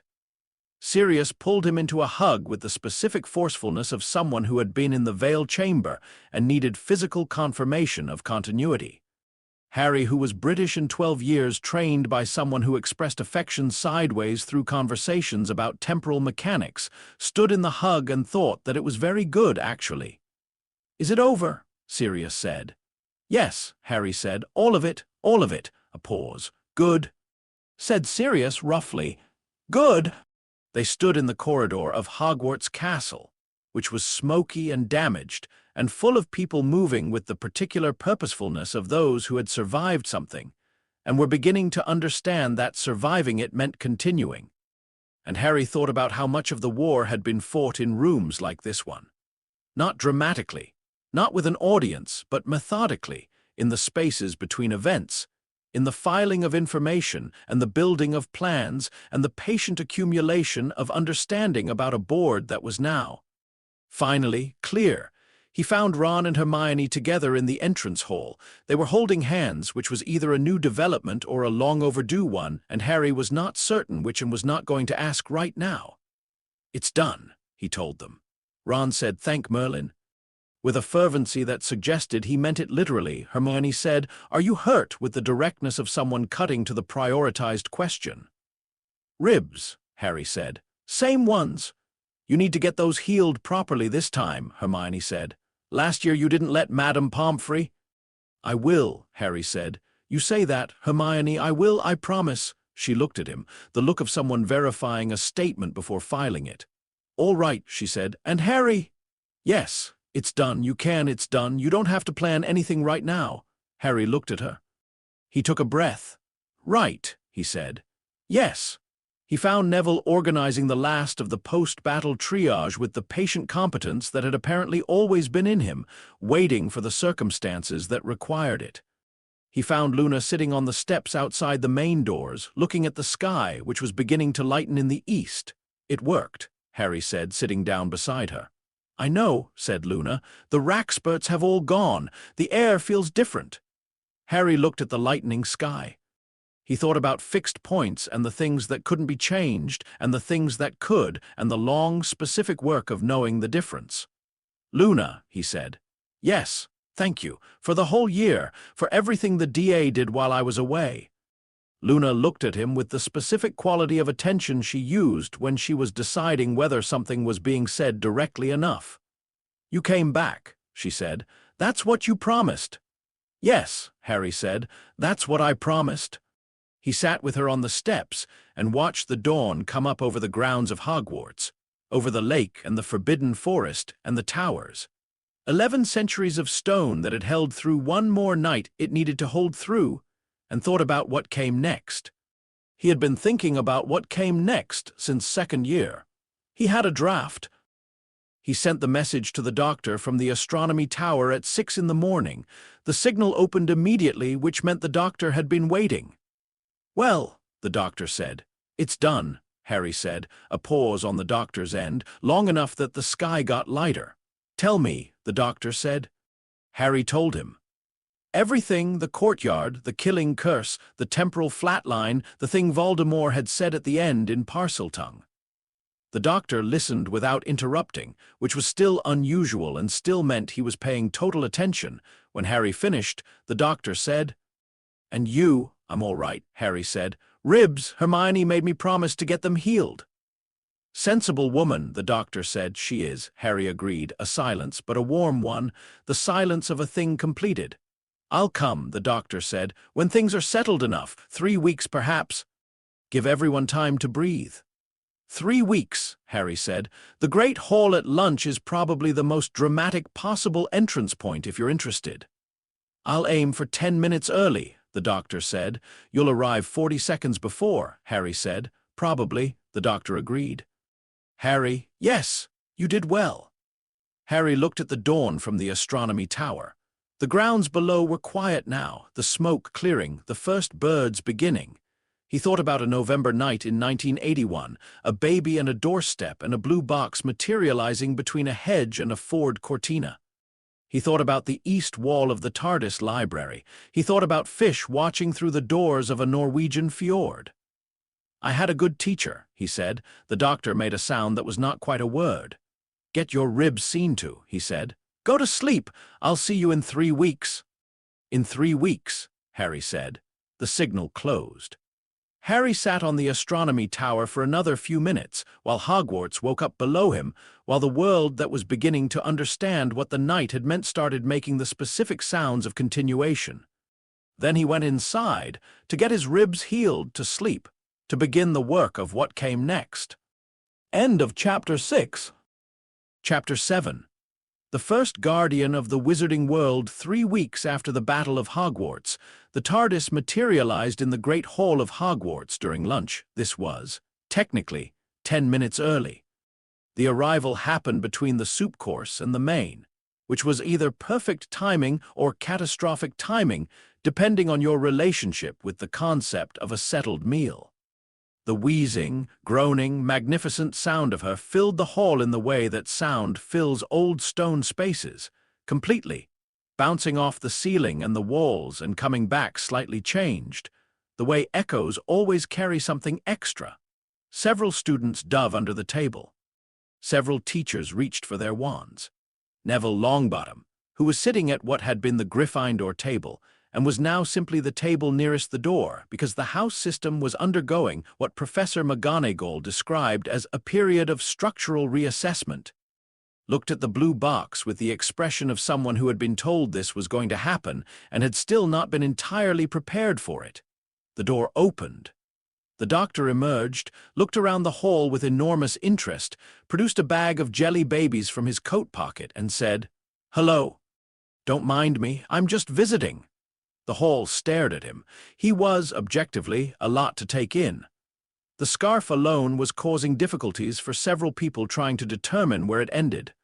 He was tall in the way that made the hall feel smaller, not because he was physically oversized, but because he occupied space with the confidence of someone who had stood in considerably more impressive rooms and had found them interesting rather than intimidating. Harry was already on his feet. He had not planned to be on his feet.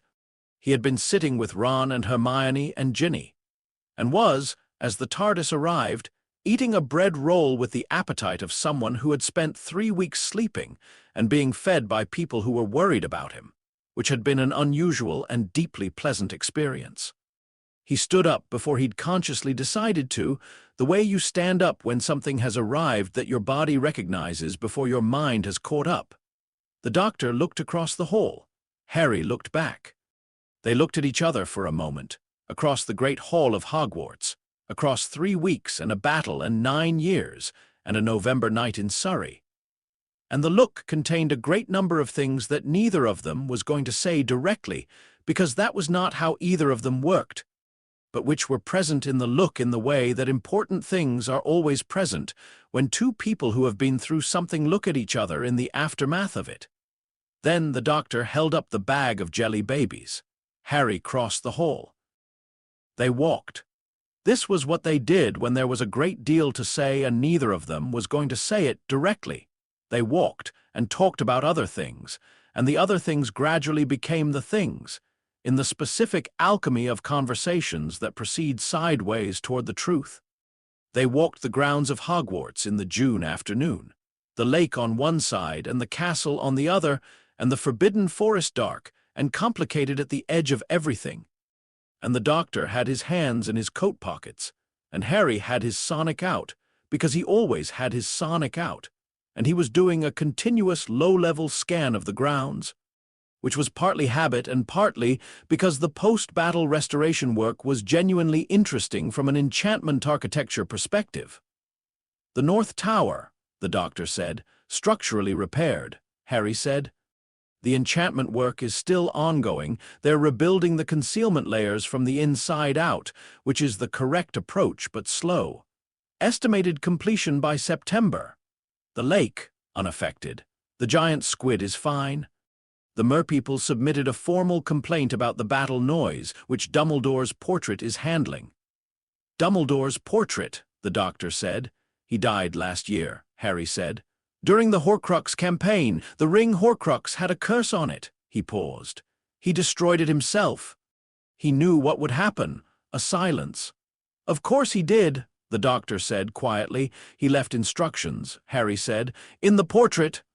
He's been managing the school's institutional transition from the wall of the headmaster's office, which is either very organized or very difficult to die properly for, depending on your perspective. Both, the doctor said. Definitely both. They walked along the lake's edge. The water was very still in the afternoon light. Somewhere beneath it, the merpeople were presumably composing their formal complaint, which Harry imagined was extremely detailed. "Tell me about the temporal oversight framework," the doctor said. Harry had been waiting for this. Not anxiously, with the specific anticipation of someone about to present work they had spent a long time on to the person whose opinion matters most. He told him. It took 45 minutes, walking, and covered the following. The foundational premise, which was that the wizarding world was not a secret society hiding from muggles, but a distinct civilization with temporal responsibilities analogous to those that Gallifreyan ethics would apply to any pre-interspatial culture with significant causal impact. The governance structure, which created a temporal oversight council drawn from international magical representatives with a specific mandate to monitor magical practice for historical contamination risk. The role of the Guardian, which was not an enforcement position, but a consultative one. The person in the room who had the broadest temporal context and the responsibility to bring it to bear on decisions that would otherwise be made with insufficient data. And the long-term vision, which was a gradual, carefully managed integration between the wizarding and non-wizarding worlds on a timeline calibrated to minimize disruption on both sides. The doctor listened to all of it without interrupting, which remained the most reliable indicator that he was paying total attention. When Harry finished, the doctor was quiet for a long moment. "The guardian role," the doctor said. "Yes, it's not an enforcement position." "No," Harry said. "I've been very clear about that. I have no interest in enforcing anything." The moment the role becomes about authority rather than information, it stops working. "And if the council doesn't take your advice, then I document the decision and its consequences and update the model," Harry said. "I'm not the doctor. I can't always stop things. What I can do is make sure the right information is in the room before the decision is made." The doctor looked at him sideways. "You said you're not the doctor." "I'm not," Harry said. "I've learned from the doctor. That's different." "What's the difference?" Harry thought about this carefully. "You move," he said. "You always move. You leave. You go forward and you don't stay anywhere long enough for the consequences to fully settle around you, which is both your strength and your not weakness exactly. Your cost." He looked at the castle. "I'm going to stay. That changes what I can do and what I should do. A guardian who travels doesn't understand the specific system they're guardians of. I need to be here in this world long enough to understand it in the way you understand the universe, not from outside, looking in, but from inside as part of it." The doctor was quiet for a long time. They reached the far end of the lake and turned back. "You've thought about this for a long time," the doctor said. "Since third year," Harry said. "The framework has been in draft since fifth year. The role definition came together in sixth, when you were 16. "The role definition was rough at 16, Harry said. "It's been through 11 revisions since." The doctor made a sound that might have been a laugh and might have been something else wearing a laugh's clothes. 11 revisions, he said. "The 7th was the most significant. I reworked the entire enforcement question after the Department of Mysteries. The original draft had a provision for compelled compliance in situations of serious temporal risk, and I decided it was wrong." "Why?" "Because the moment you build a compulsion mechanism into a governance structure, you've created a tool that will eventually be used by someone who shouldn't be using it," Harry said. "The enforcement provision would have made the guardian role more powerful in the short term and more dangerous in the long term. The whole point is that the information should be persuasive on its merits. If it's not persuasive, adding compulsion doesn't solve the problem, it just moves it." The doctor stopped walking. Harry stopped too and looked back at him. The doctor was looking at Harry with the expression that Harry had learned over 11 years was the one he used when something surprised him. He was not easily surprised. He had been alive for several centuries and had encountered most categories of the unexpected. This expression was therefore meaningful. "What?" Harry said. "Nothing," the doctor said. "I'm just noting something." "What are you noting?" The doctor looked at him for a moment longer. "That you've made better decisions than I have," he said. "About the enforcement question, I've gotten it wrong historically more than once. The specific wrong you've identified and built around, that's a hard wrong to see when you're inside the situation." Harry was quiet for a moment. "You taught me to see it," he said. "I just applied it to a different problem. You applied it better than I have." "You've been doing it for centuries," Harry said. "I've had 9 years and the advantage of your mistakes as a data set." The doctor looked at the sky. A cloud moved across the sun and the light on the lake changed, turned silver for a moment. "Kingsley has signed the framework," Harry said. "I know, you mentioned it. 3 other international magical governments have provisionally agreed. I'm in correspondence with Macusa about the North American implementation. There are some specific territorial questions around the native magical traditions that need separate treatment, and I've got a research file on it that's—" "Harry!" the doctor said. "Yes." "Stop giving me the status report." Harry stopped. "I'm proud of you," the doctor said, very simply. Harry said nothing for a moment. The lake was very still. Somewhere in the Forbidden Forest, something was going about its business with the complete indifference of things that live in forests, and find the concerns of wizards and Time Lord guardians and visiting aliens entirely beside the point. "Thank you," Harry said. It came out more quietly than he intended. "The framework is good work," the doctor said. "The role definition is good work. The 11 revisions are, honestly, the detail that makes me most confident in the whole thing. Because it means I took it seriously. Because it means you were willing to be wrong 11 times, the doctor said.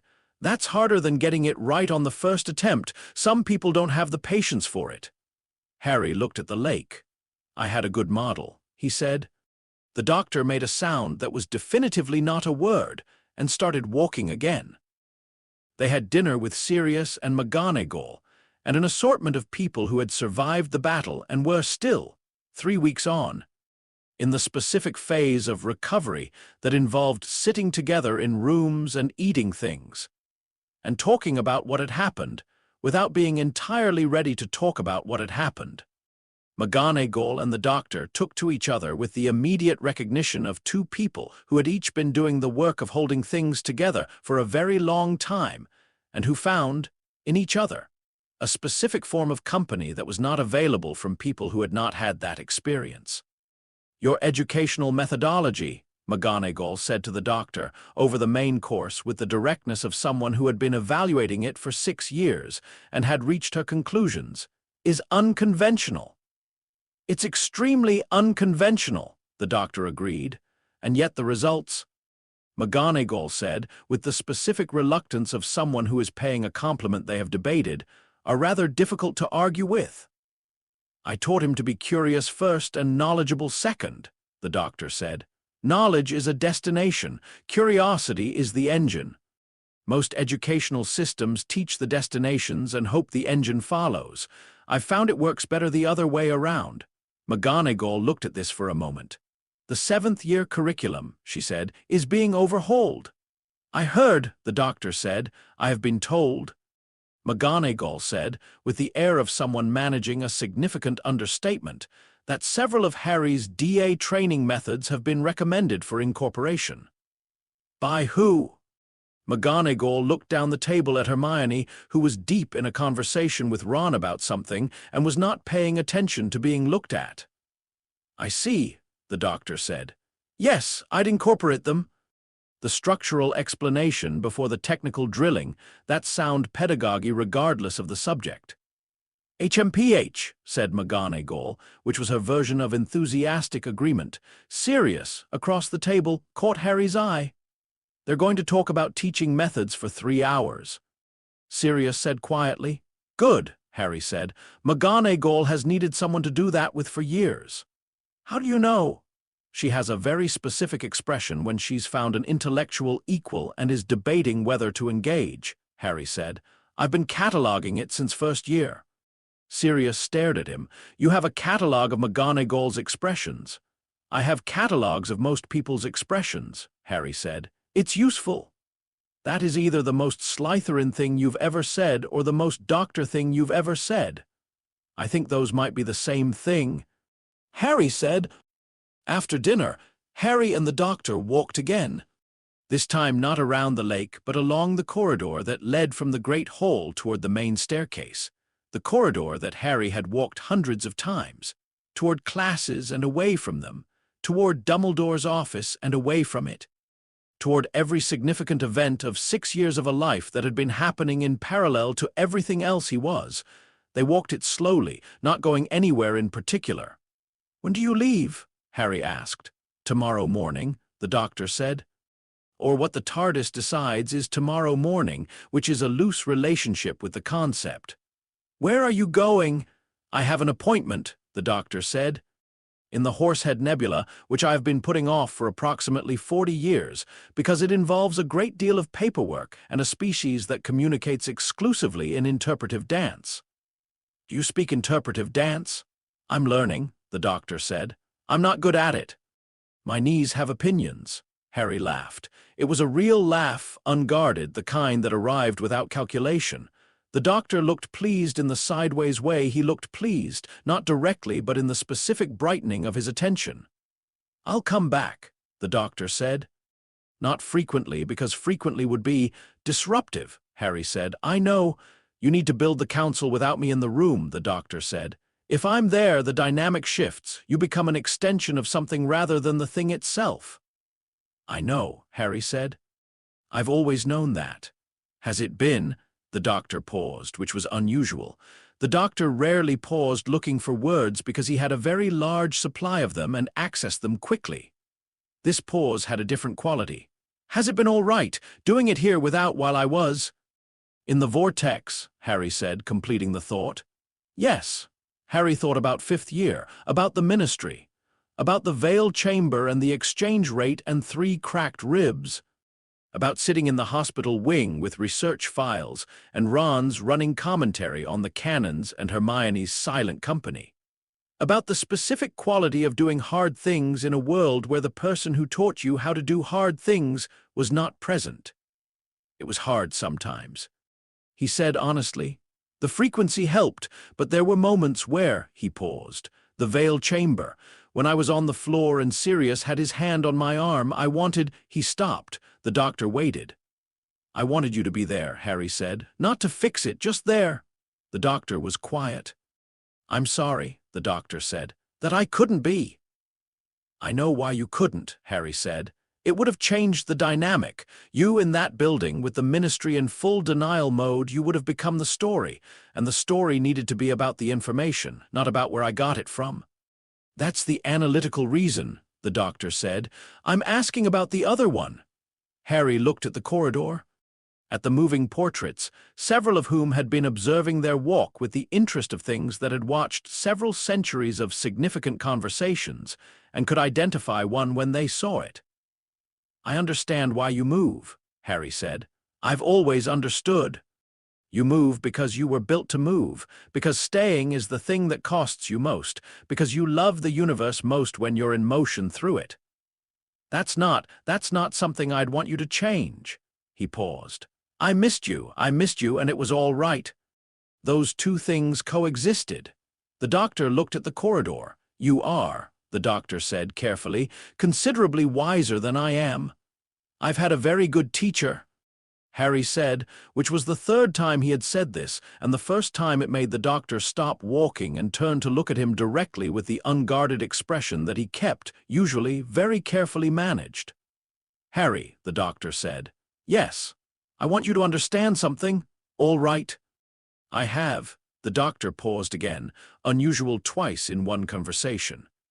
"I have taken people with me over the years, and I have left people, and I have lost people, and I have not always done it well. The leaving, I do not always do the leaving well." "I know," Harry said. "Tomorrow I am going to leave," the Doctor said. "And I am going to do it badly, because I have been doing it the same way for several centuries, and the pattern is very established, and what I would like you to know before I do it badly is that it is not." He stopped. "It's not that you don't care," Harry said. "It's not that I don't care," the doctor agreed. "It is, in fact, precisely because—" He stopped again.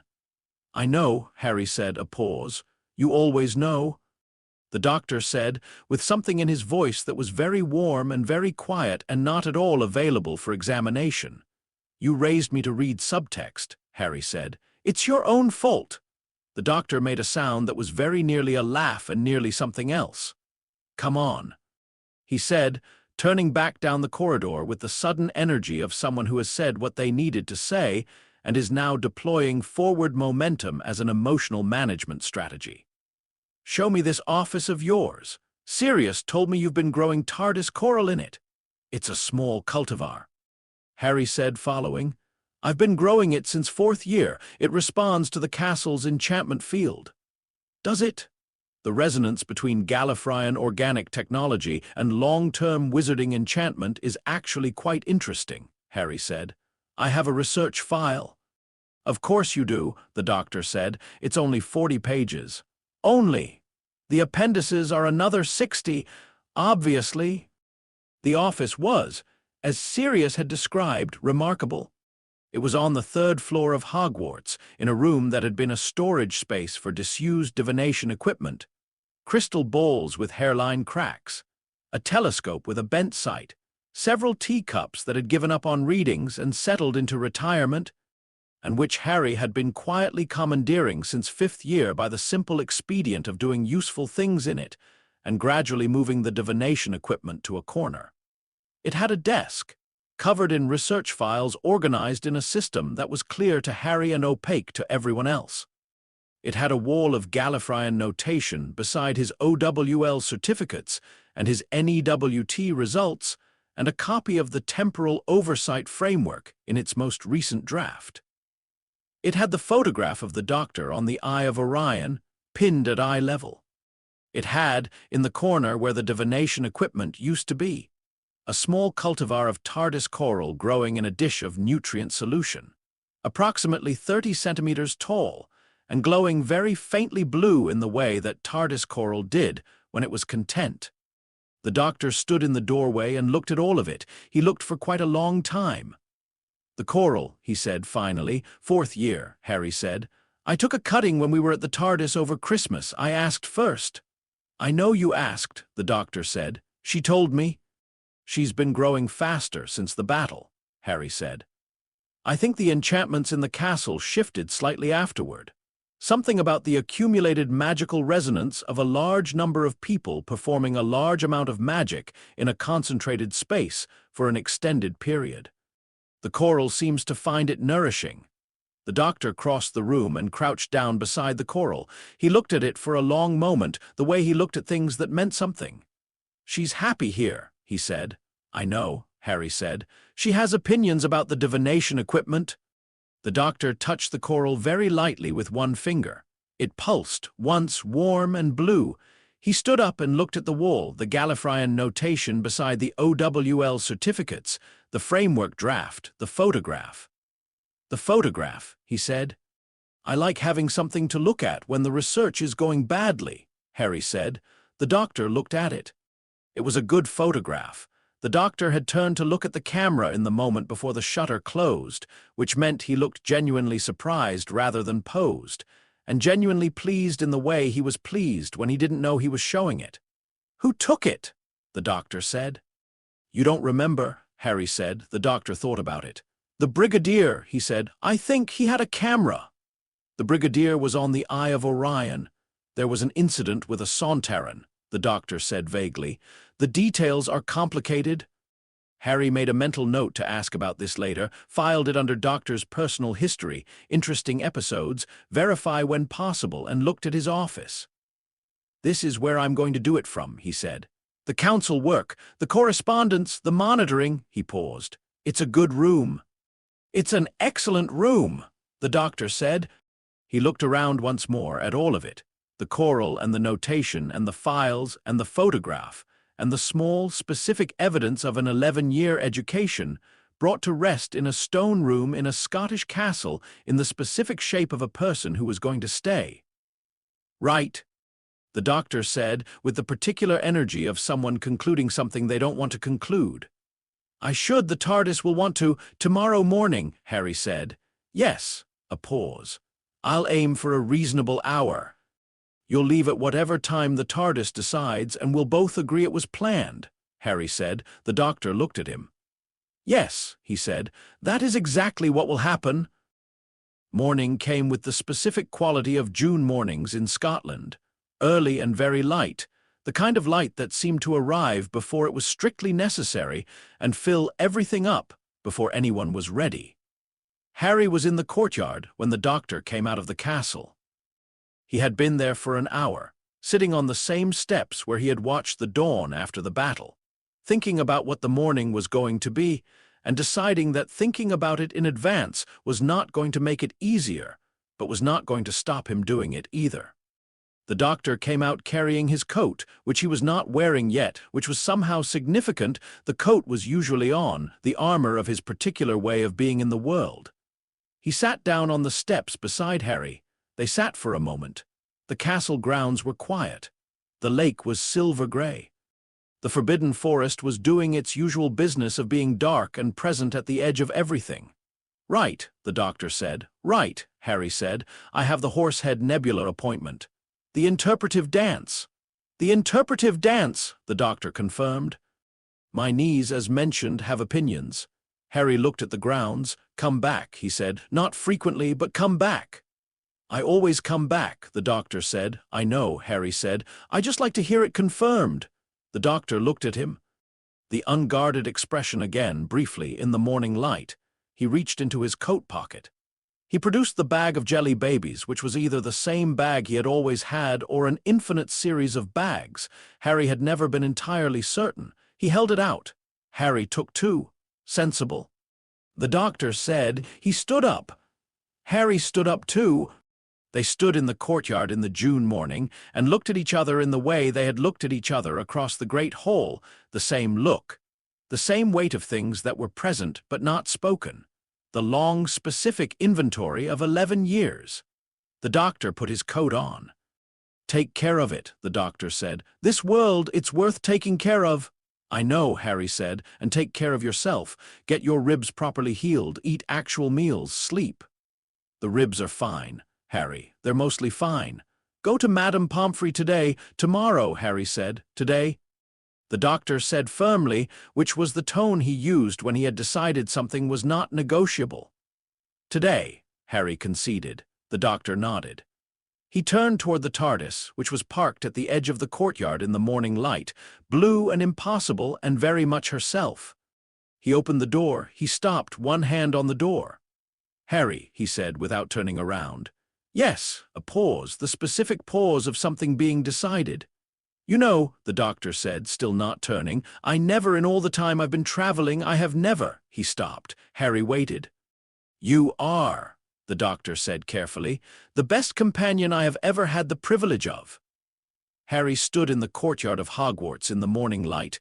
The word the doctor had used, companion, was not the word Harry would have chosen. It was not the word he had been listening for. It was simultaneously too small and precisely accurate, in the way that the doctor's words sometimes were, carrying the exact right weight in the exact wrong container. Thank you, Harry said. His voice was entirely steady. This was, he thought, a significant achievement. Don't thank me, the doctor said. I should thank you. You have kept me very honest. It is not always comfortable, and it is very valuable, and I would not have it differently. Neither would I, Harry said. The doctor nodded once without turning around. He went into the TARDIS. The door closed. Harry stood in the courtyard and listened to the sound of her. The wheezing, groaning, magnificent sound of the TARDIS dematerializing. The sound that had been the sound of his earliest memories, and the sound of his whole education, and the sound of every departure that had always, reliably, been followed by a return. The sound peaked and then faded, and the blue box was gone, and the courtyard was very quiet. Harry stood there for a moment. He ate a jelly baby. Then he ate the second one. because the situation warranted it, and because he had to and the doctor was gone, and that was, he supposed, what you did with the second jelly baby when the person who had given it to you had just stepped into a box and disappeared into the vortex. You ate it. You stayed. 3 hours later, a fourth-year student knocked on the door of the office on the third floor. Harry was at his desk. The TARDIS coral in the corner was doing something subtle and blue that it did sometimes.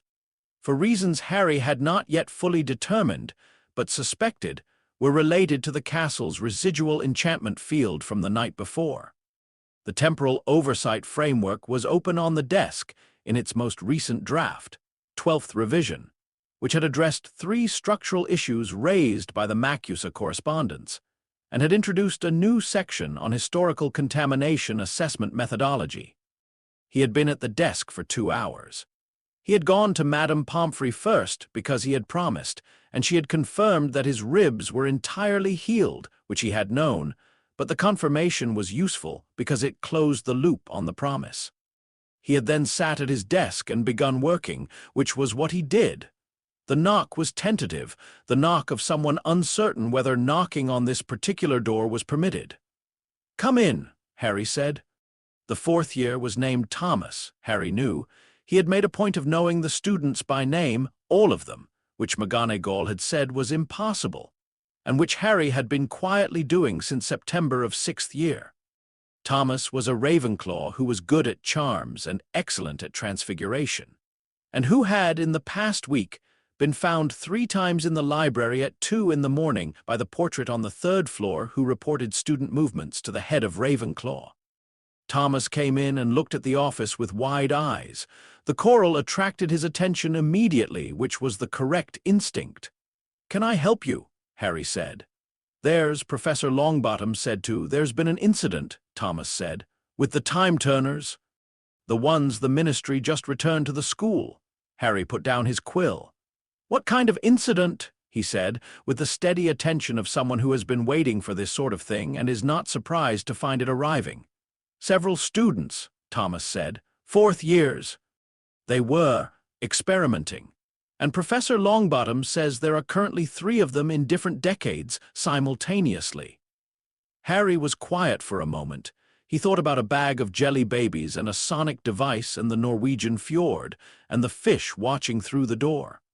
He thought about the east wall of the library and the TARDIS key warm in his pocket and the doctor's face saying good morning to a baby who had pointed at the time rotor and said "Ba" with enormous confidence.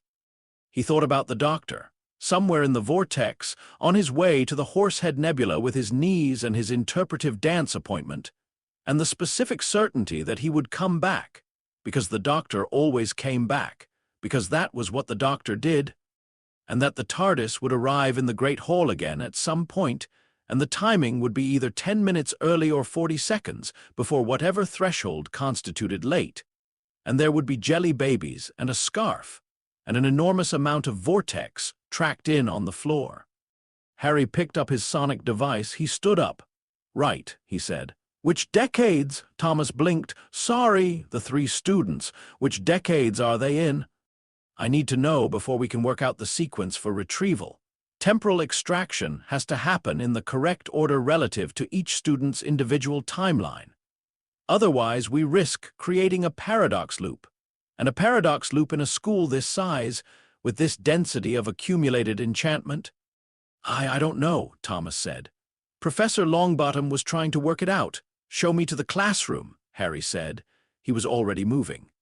"Tell me everything on the way, what they were doing, how many turns, whether anyone was standing in the radius when it happened." Thomas hurried to keep up. They went down the corridor, past the portrait of the previous headmasters. Dumbledore's portrait gave Harry a small nod from its frame, which Harry returned, and down 2 flights of stairs and along the corridor that led to the Transfiguration wing, where the time-turner incident was apparently unfolding with the specific energy of things that were Neville's problem, until they became Harry's problem. The castle was busy around them, students and teachers moving through the post-breakfast corridors with the organized chaos of an institution resuming. The repair work on the eastern corridor was ongoing, and 2 seventh years who had stayed on for the summer were doing controlled transfiguration exercises under Professor Flitwick's supervision. The smell of the castle in summer was slightly different from the castle in term. More stone, less people, the particular quality of old buildings in warm weather. Harry walked through it with his sonic running and his mind already 3 steps into the retrieval problem, mapping the likely timeline divergence based on what Thomas was telling him about the time-turner specifications, calculating the sequence, identifying the constraint that mattered. He was doing what he did. He was staying. Outside in the courtyard, the morning light was steady. Where the TARDIS had been, there was nothing but the old stone of the courtyard floor, worn smooth by centuries of footsteps, doing what stone did, which was endure. The coral on the 3rd floor pulsed blue and warm once in the empty office. The photograph on the wall showed a very tall man in a scarf, caught in the moment of turning to look at the camera, genuinely surprised, genuinely pleased, on the desk. The Temporal Oversight Framework, 12th revision, 37 pages plus appendices, waited to be continued. The TARDIS key sat beside it, always warm. End of Chapter 7.